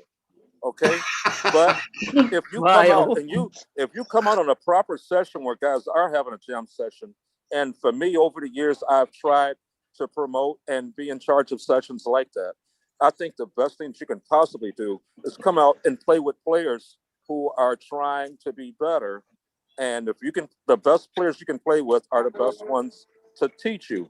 I've had Larry Smith, the Detroit sax player, who I love. He plays him, and he sounds like Bird. And he learned on the Sonny Stick.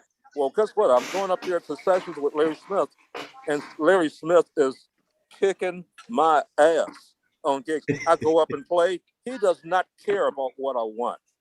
So I go up, I'm trying to play with him. And I'm leaving the stage. I'm not stopping at the bar for another beer. I'm not talking to nobody. Straight off the stage to my car, drive home. Because I did not accomplish.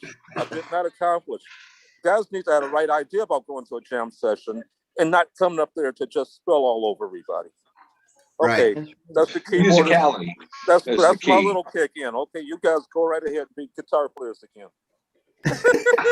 We've all hosted a lot of jams here, man. You know, you got to have musicality. If people aren't, you know, the question asked earlier was listening, and these are the best instruments any of us have, regardless of what direction you can move your fingers. It doesn't matter what you play. You know, it matters what you hear. You know, so that's what you try and encourage. The question earlier too was, do you encourage? You know, I think, like George said, I've taught for a long time, and I've mentored some young guys, and it's one thing I've always taken a lot of pride in some of these younger guys who are doing pretty well these days. And I'm just happy that they're attempting to, you know, really give it a go with their own style while being a professional. You know, that's a loose term again, but at least, you know, they're not running around like madmen or anything. They got their shit together, you know. And that's cool. That's the best thing you can do when you can, I think, help somebody get on the path to having a good career for themselves in this Absolutely. business. Yeah, you know? You're right. Yeah, I'm a big fan of, you know, getting out of your comfort zone, as much uncomfortable it is. And I think of things, sometimes I call it the ping pong effect. I don't know if you guys have ever played ping pong, but if you play ping pong against only people that are worse than you, you know, you're always winning. But if you play against people that are really good, you actually learn something and it makes you better. Right. So sometimes, like, bingo. Yeah, big time. I mean, you want to learn things, you know, I mean, that is the jam session thing, I feel, but also just trying to get on the same page, or just emotionally, I guess, again, with people. So that's what I think. It's especially fun when you go out of town or out of the country. Like I've gone out with Brett and Thornetta and like that, and we've hit some late night jam sessions in other cities. It's been amazing, you know, just to go out there. And I love mixing with other musicians in other places because I do it here all the time. And I can tell what people are doing when I go to Italy or whatever. We used to go to Italy every year. It's been a lot of fun. I love that, man. Do y'all love that? Yeah. I'd like to see more of, because when we talk about jam sessions, when I go to a jam session, it's about everybody going up and doing a song. You don't know if what musicians are going to be behind you, or and speaking from a vocalist, you don't know. And then sometimes you look up and everybody, you know, can lock in and all that kind of stuff. Now, I think that's different than a different kind of jam session than, like we say, we having a jam session so that we can help one another. That's a whole different setup. Because sometimes if you try to say something to somebody like, who the hell are you? You know, to try to tell me what to do with my voice or my guitar and stuff, or you don't even know what I was doing. And I ain't your friend anyway, whatever, you know, that kind of thing. But I've never been, and I'm sure it happens, but I've not been to a jam session where the purpose was for, you know, growth. You know, like you get to say, like, let's play, and then, okay, let's check out what we played. Philip has a program called the Music Awareness Program, where it's listening. You know, you play, you listen, you critique, you go back and play some more, you listen to what you did, you pull some references out based on who is there, and then you go back and play. That's where good critiquing is, or supporting one another, where I know that I'm going to go to this jam session and Leslie's going to be there and Thorne's going to be there and different people, Laura's going to be there, and I will get to go up and sing and then be open to, some, what did you think or what did you think? I think that needs to be more set up more, even from the quote unquote professionals, that we can share with one another how we do what we do or why we do what we do to help everybody to grow, because there's nobody who's arrived, and there's nobody that does everything. And if you do everything, you have a different approach than someone else. But I think that having those types of things available, where that there's going to be those who are the masters and stuff, but it has to be set up for that, so that you come in your mind ready to receive good feedback. I'll call it good feedback.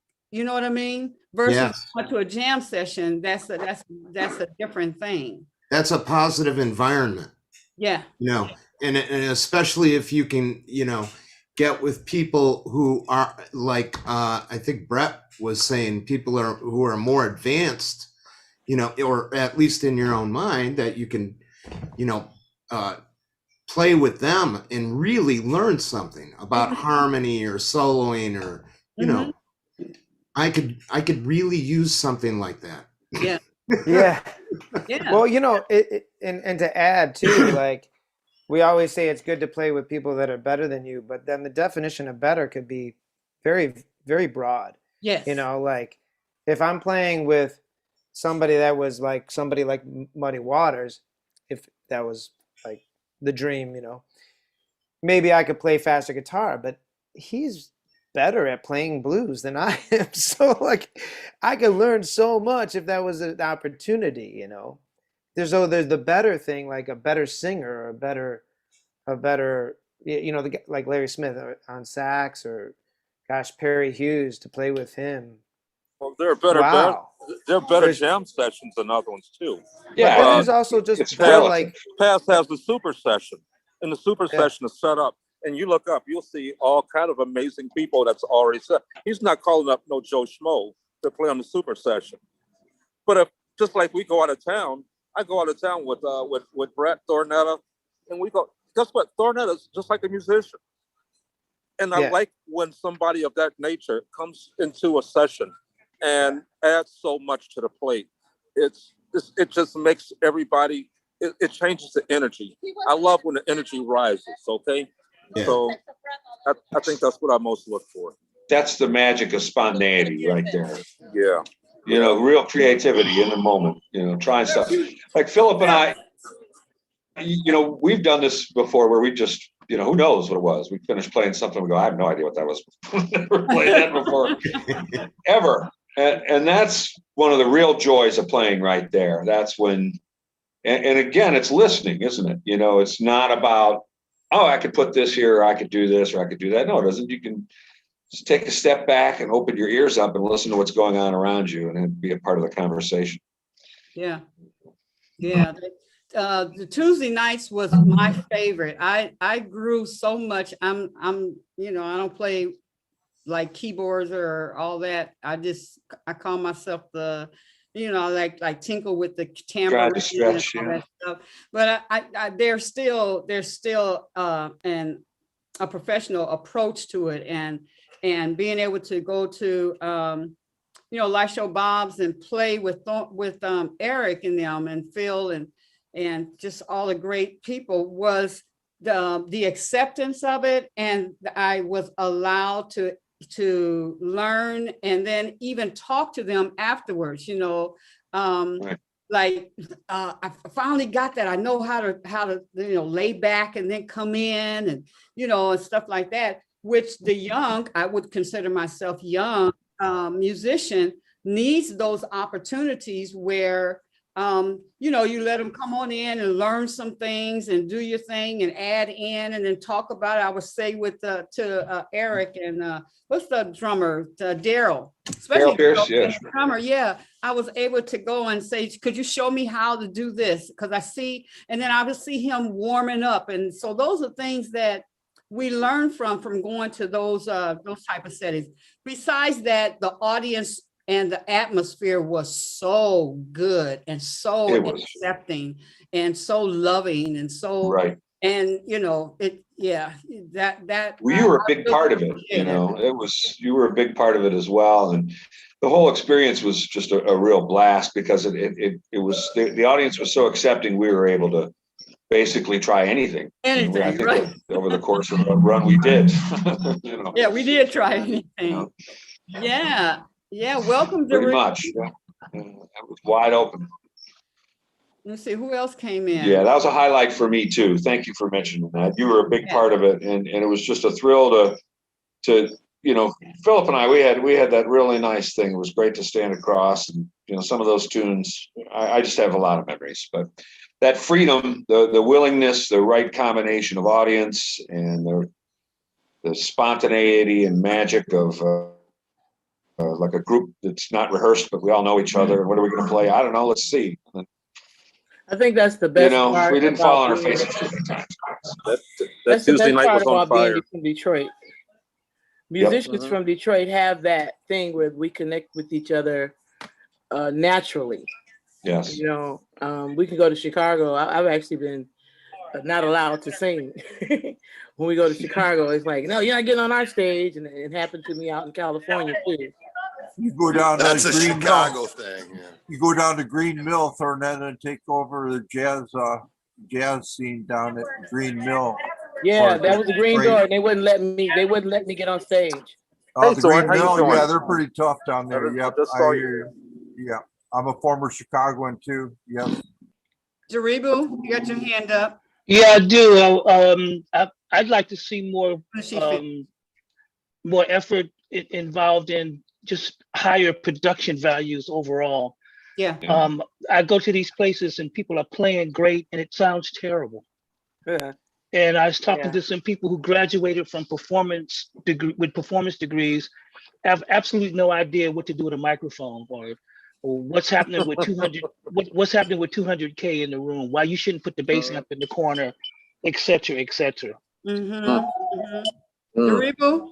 Yes. Rebu, how you doing? I'm good. Man, I'm good. Good to see you. Good to see you, bro. No, that's true. Tech it comes back to tech. But I really like what Thornetta just said, because this is true. I lived in LA and you know, here, there, and wherever, and the rest. But it's very different in Detroit. You know, we all kind of, there's a camaraderie that you don't get.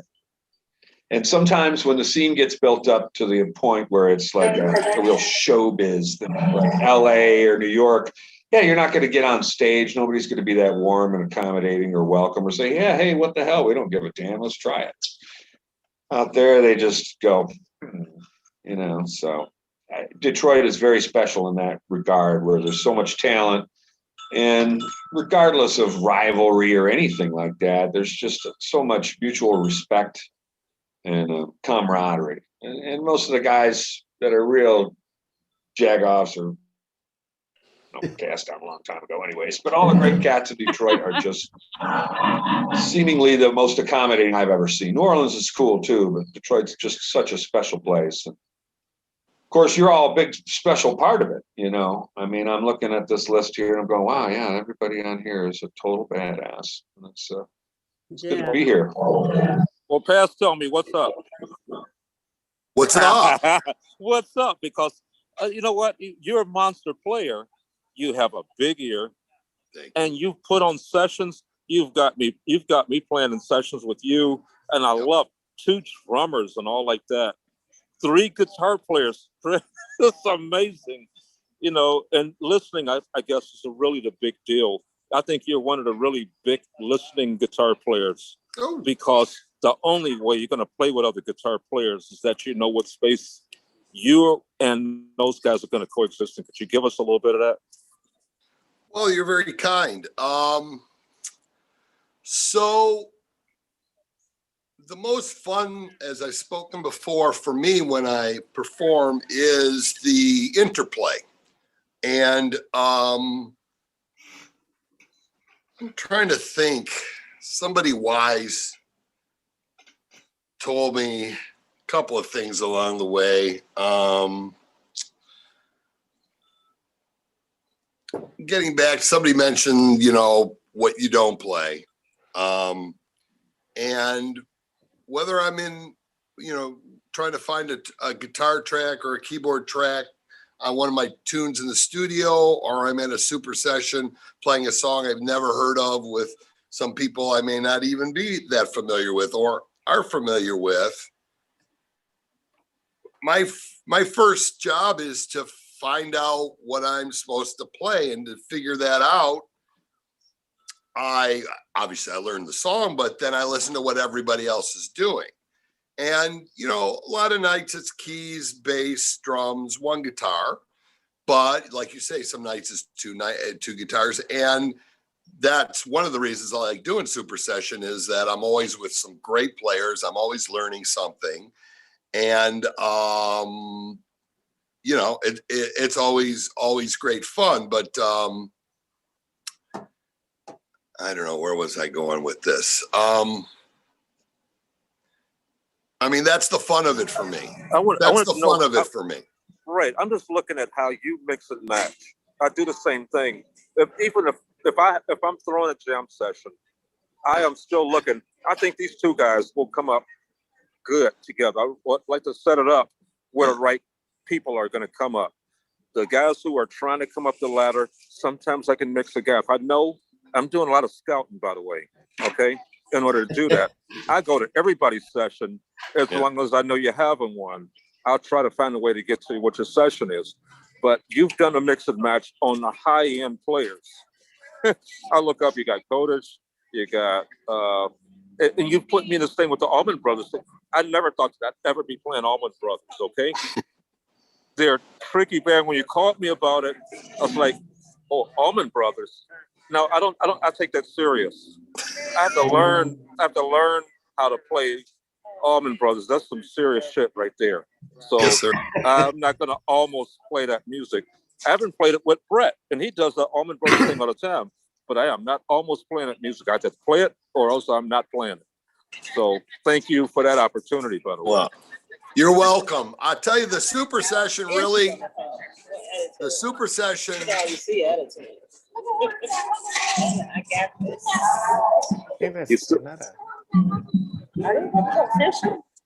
What was that? I'm hearing something. Someone needs to mute. I'm sorry, I'm hearing something. No, the Super Session. The Super Sessions began because my lead singer stopped coming to my gigs. It really kind of evolved from a natural thing. Mud Puppy had peaked and Paul was moving on. And so I had all these dates. And I get a call like the Thursday before, oh, I gotta do this, so I can't make the date. So, I called all my favorite people in town. And over the years, I got to play, like you said, with yourself and Kodesh and the Reefermen and all the folks here on the panel, Laith Al-Saadi, etc. And it just was, it was a lot of fun. It's frustrating from the perspective of, I'll get a call and sometimes you don't have a whole lot of time to put a band together. And all the top people in town, they have their own bands. They have their side classic rock band. They've got, so it's sometimes it's tough to get the people I want. But over the years, just people who are naturally drawn to each other musically. So yeah, I got like a whole set of folks that I'm greatly honored to be seen with at any given time, and like I said, it's a real treat. Well, you guys, we have just 4 minutes, and I want each of you to take a few minutes, just a minute, and say whatever you need to say. The guitar players are our special panelists. Why don't we start with George? We start with you. Oh yeah, hey, it was a pleasure to be here and to see everybody after sitting in this living room talking into a computer, playing into the computer, not being on stage forever. I get to watch Goebel on TV and he's in Florida and he yeah. and for me it's always a learning experience. Yeah. At all times, no matter what I think I know, it's all about learning and listening and reacting, playing, trying to get better, So I appreciate being able to hear everybody's insights and thoughts. Thanks. Thanks for asking me, Sheila. You're absolutely welcome. Brett? Well, every one of you guys actually have been major influences on me. So it's just been an honor to sit here and talk with everybody. I remember so many times actually watching every one of you play, and just you guys are really talented musicians, and thanks for the influence. You got it. Laith? I second that, man. I mean, going back to individual voices, I could tell every single person just by a couple notes on this panel. And I'm really honored to be in a scene with y'all. And I agree with just the sentiment in general that, like, we have such great talent in Detroit. And I wish that it was better promoted, that it was loved a little more. I think all of us made a conscious commitment at some point when we were having success and we knew we could do better. I mean, did make the move to LA, but I made a choice to stay here and try to contribute. I consider it unique that when I was 20 years old, I was playing in the Johnny Trudell Orchestra and playing with people that had recorded on the Motown stuff. And I want to reflect that and contribute to the quality of art in my community. And God bless you all for doing that.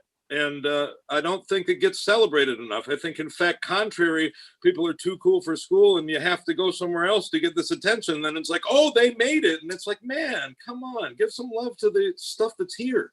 So anyway. Thanks. Erich.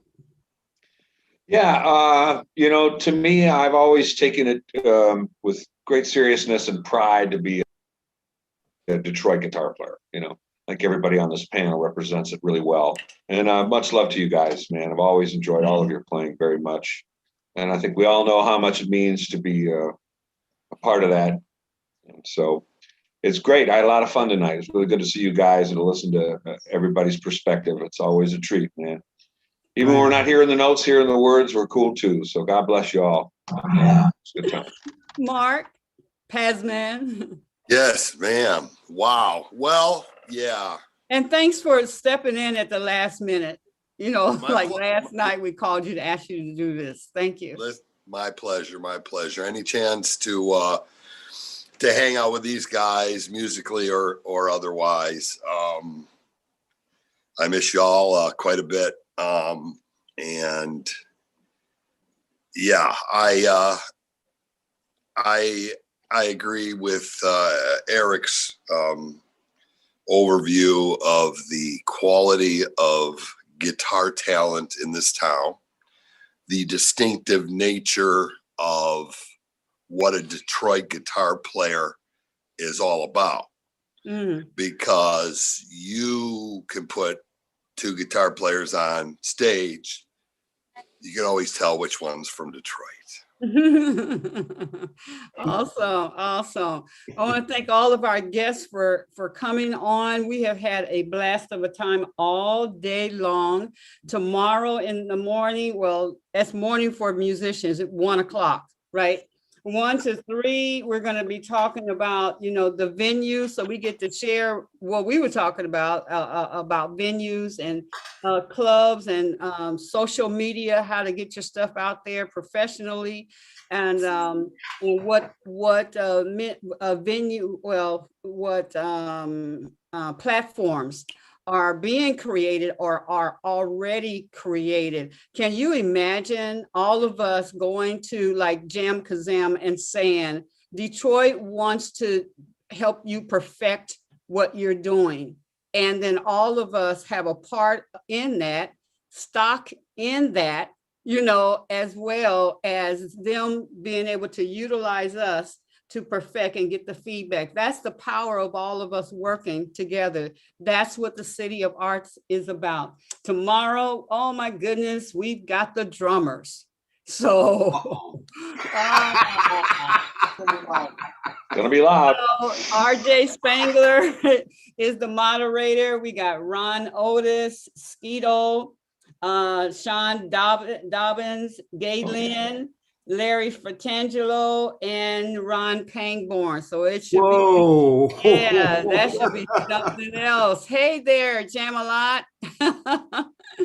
So that should be real good. Finally, we see Jim's head. We've not seen Jim B's head. Still just popped up. All right. We can't see you. You don't want us to see your head. So listen, thank you guys for just hanging with us. We get to create this. The City of Arts is created by all of us in our autonomy. We are individuals. We get to do something. So we need all of your feedback. And let's just create this organically in the way it needs to be created. And then none of us will be disappointed because we get to all do some input and stuff like that. So Friday, my husband and I are going to be featured with our music from the 9 to 10. We've got some stuff and some videos. Furman down in the corner created a video for I Love You So Much. And we've got some good music. That's what we did over the COVID. You know, I felt sorry for Philip having to go down in the basement and be by himself and play and play and play. And so I found the poem and said, well, I wrote this a long time ago, 18 years ago. And it just started from there, and it just, you know, did its thing. So come tomorrow. Tomorrow we have Ron Hamilton in the morning. That's going to do, he's the moderator. We have Amanda who did the marketing for this event. We have Ngia Kai. Do you know who she is?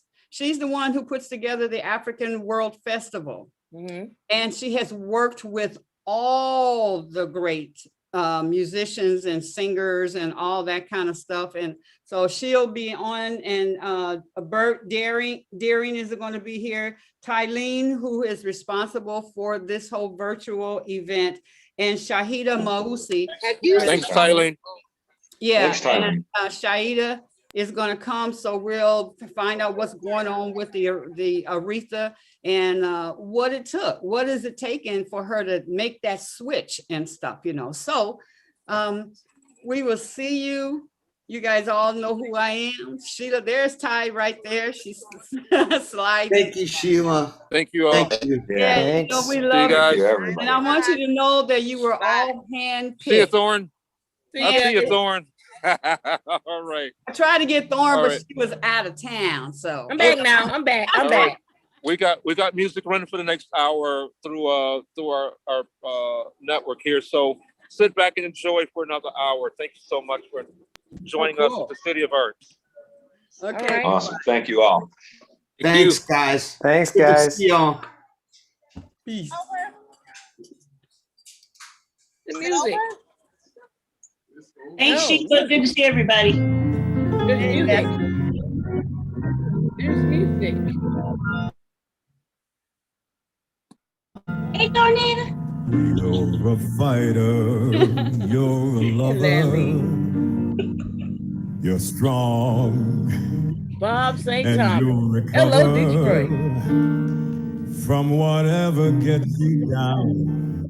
I'm gonna add this one. And there's so many, many reasons, anytime, I like this any version better than season the other one is the with right Sammy Davis Jr. time to be I love this song. with you. Hello, Detroit. You warm my heart. Your renaissance and waterfront give you a flair of your own. Irresistible you. Hug and kiss you. You're alive with so much feeling, and I will always be there for you, and I will say a little prayer for you, and I will always care for you. Hello, my friend. How have you been? How have you been? Oh, Gary, It's in the air, it's everywhere. The magical touch of you. Winter, spring, summer, and fall. You got it all. Hello, hello, hello, hello. Hello, Detroit.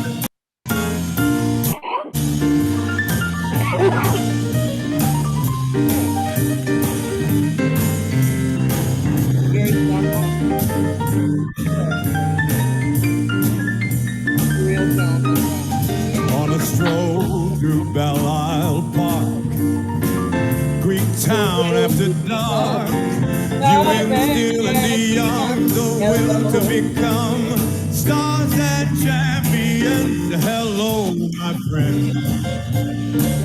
How have you been? It's in the air, it's everywhere. The magical touch of you. Irresistible you. Hug and kiss upon you. You're alive with so much feeling, and I will always be there for you, and I will say a little prayer for you, and I will always care for you. Hello, the big D. Motown is my town, and the Motown sound's got the whole world singing. I'll always be there for you, and I will say just a little prayer for you, and I will always care for you. Hello, the big D. Motown is my town, and Motown sounds got the whole world singing. I'll always be there for you, and I will say a little prayer, say a little prayer for you, and I will always care for you. Hello, Detroit.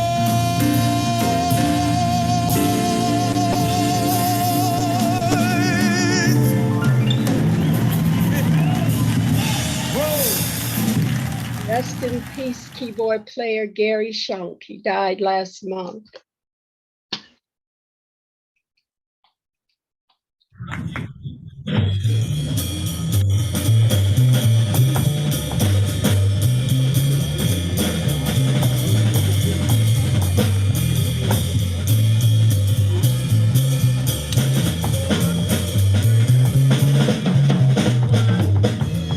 Ba-ba-ba-ba-ba-ba-ba-ba-ba-ba-ba-ba-ba.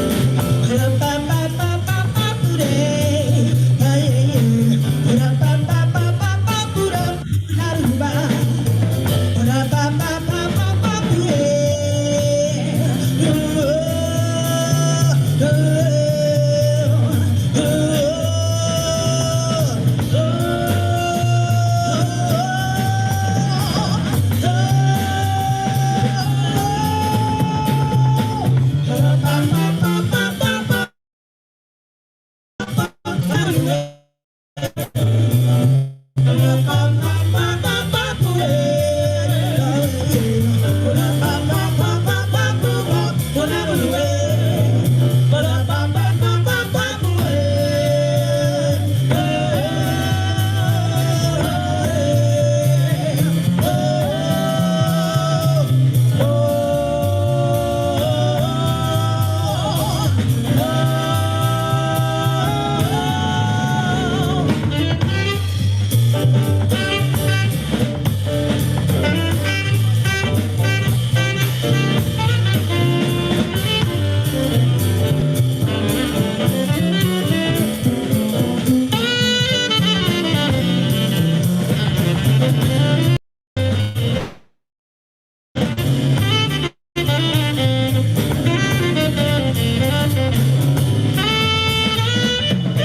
Yes.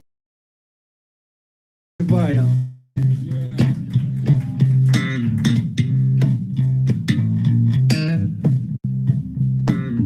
Oh yeah. In case you gotta be no.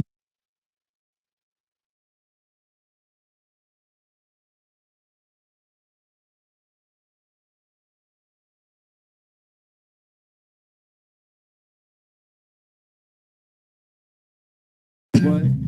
Yeah.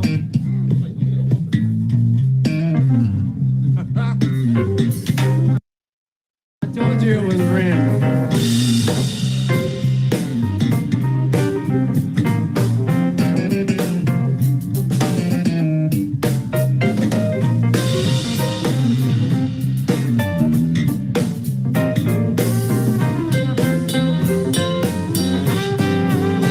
Can't strain my brain. I know what it is to worry all the time. Can't stand the pain. I know what it is to worry. Just a dime.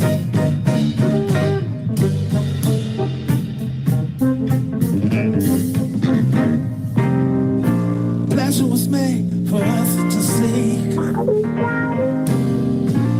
We're gonna have to be free. Keep on. When you feel like turning back, you're going slow. Don't stop running. When you will, you never slack. You got to go. Yeah.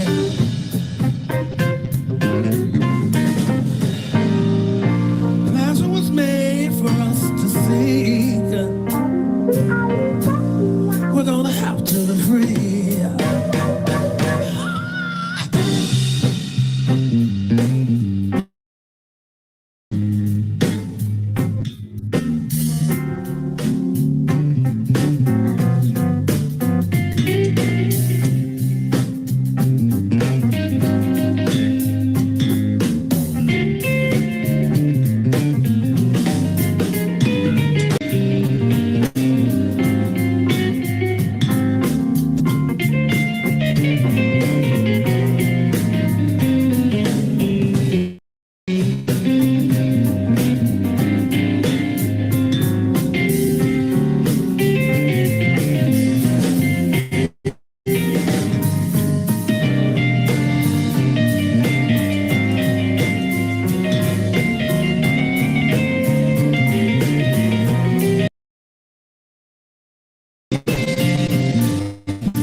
Somebody sold the weed.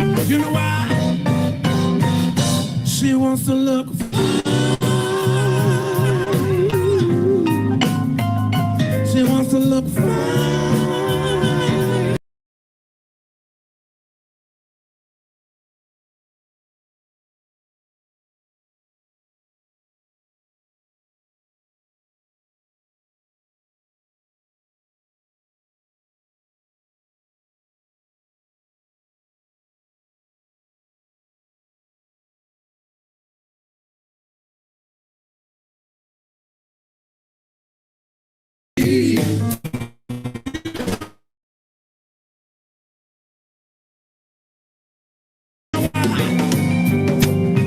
wants to look fine.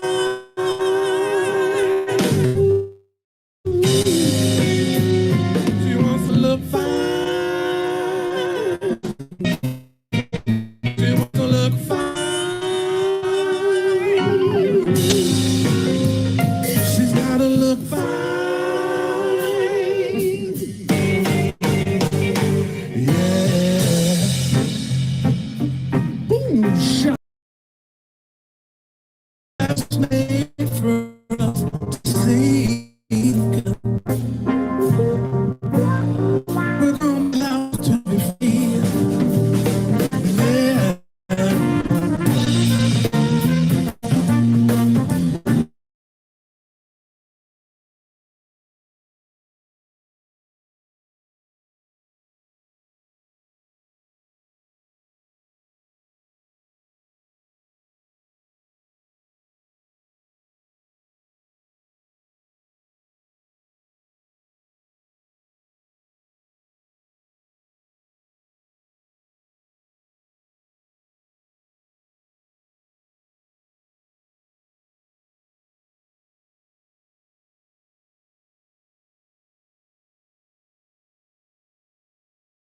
I'll take it off the mute here.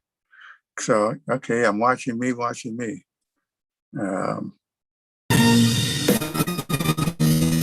it's going back down. So, okay, I'm watching me.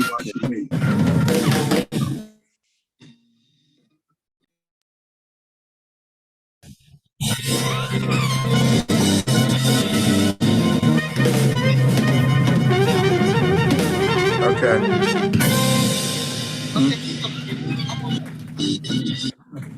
I've got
Boogie woogie on the middle of the floor.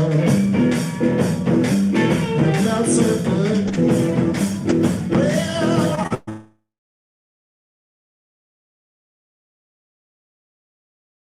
working just the same.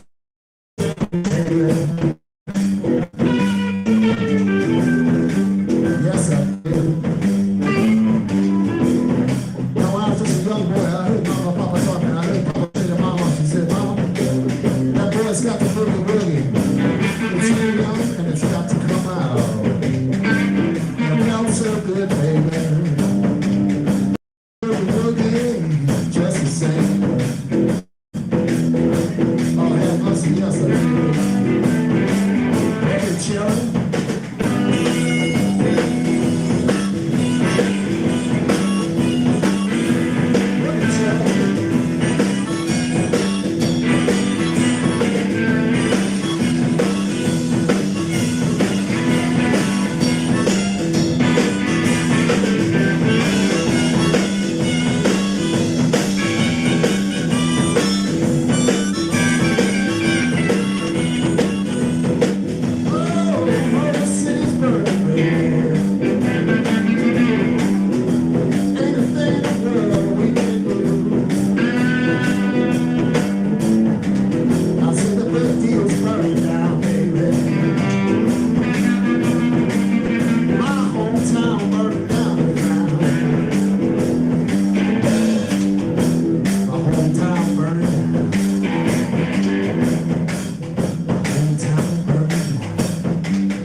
Hometown burning down to the ground.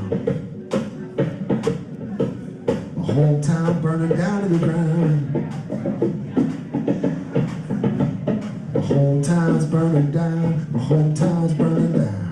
My hometown's burning down. My hometown's burning down. My hometown's burning down. My hometown's burning down. My hometown's burning way, way down.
you.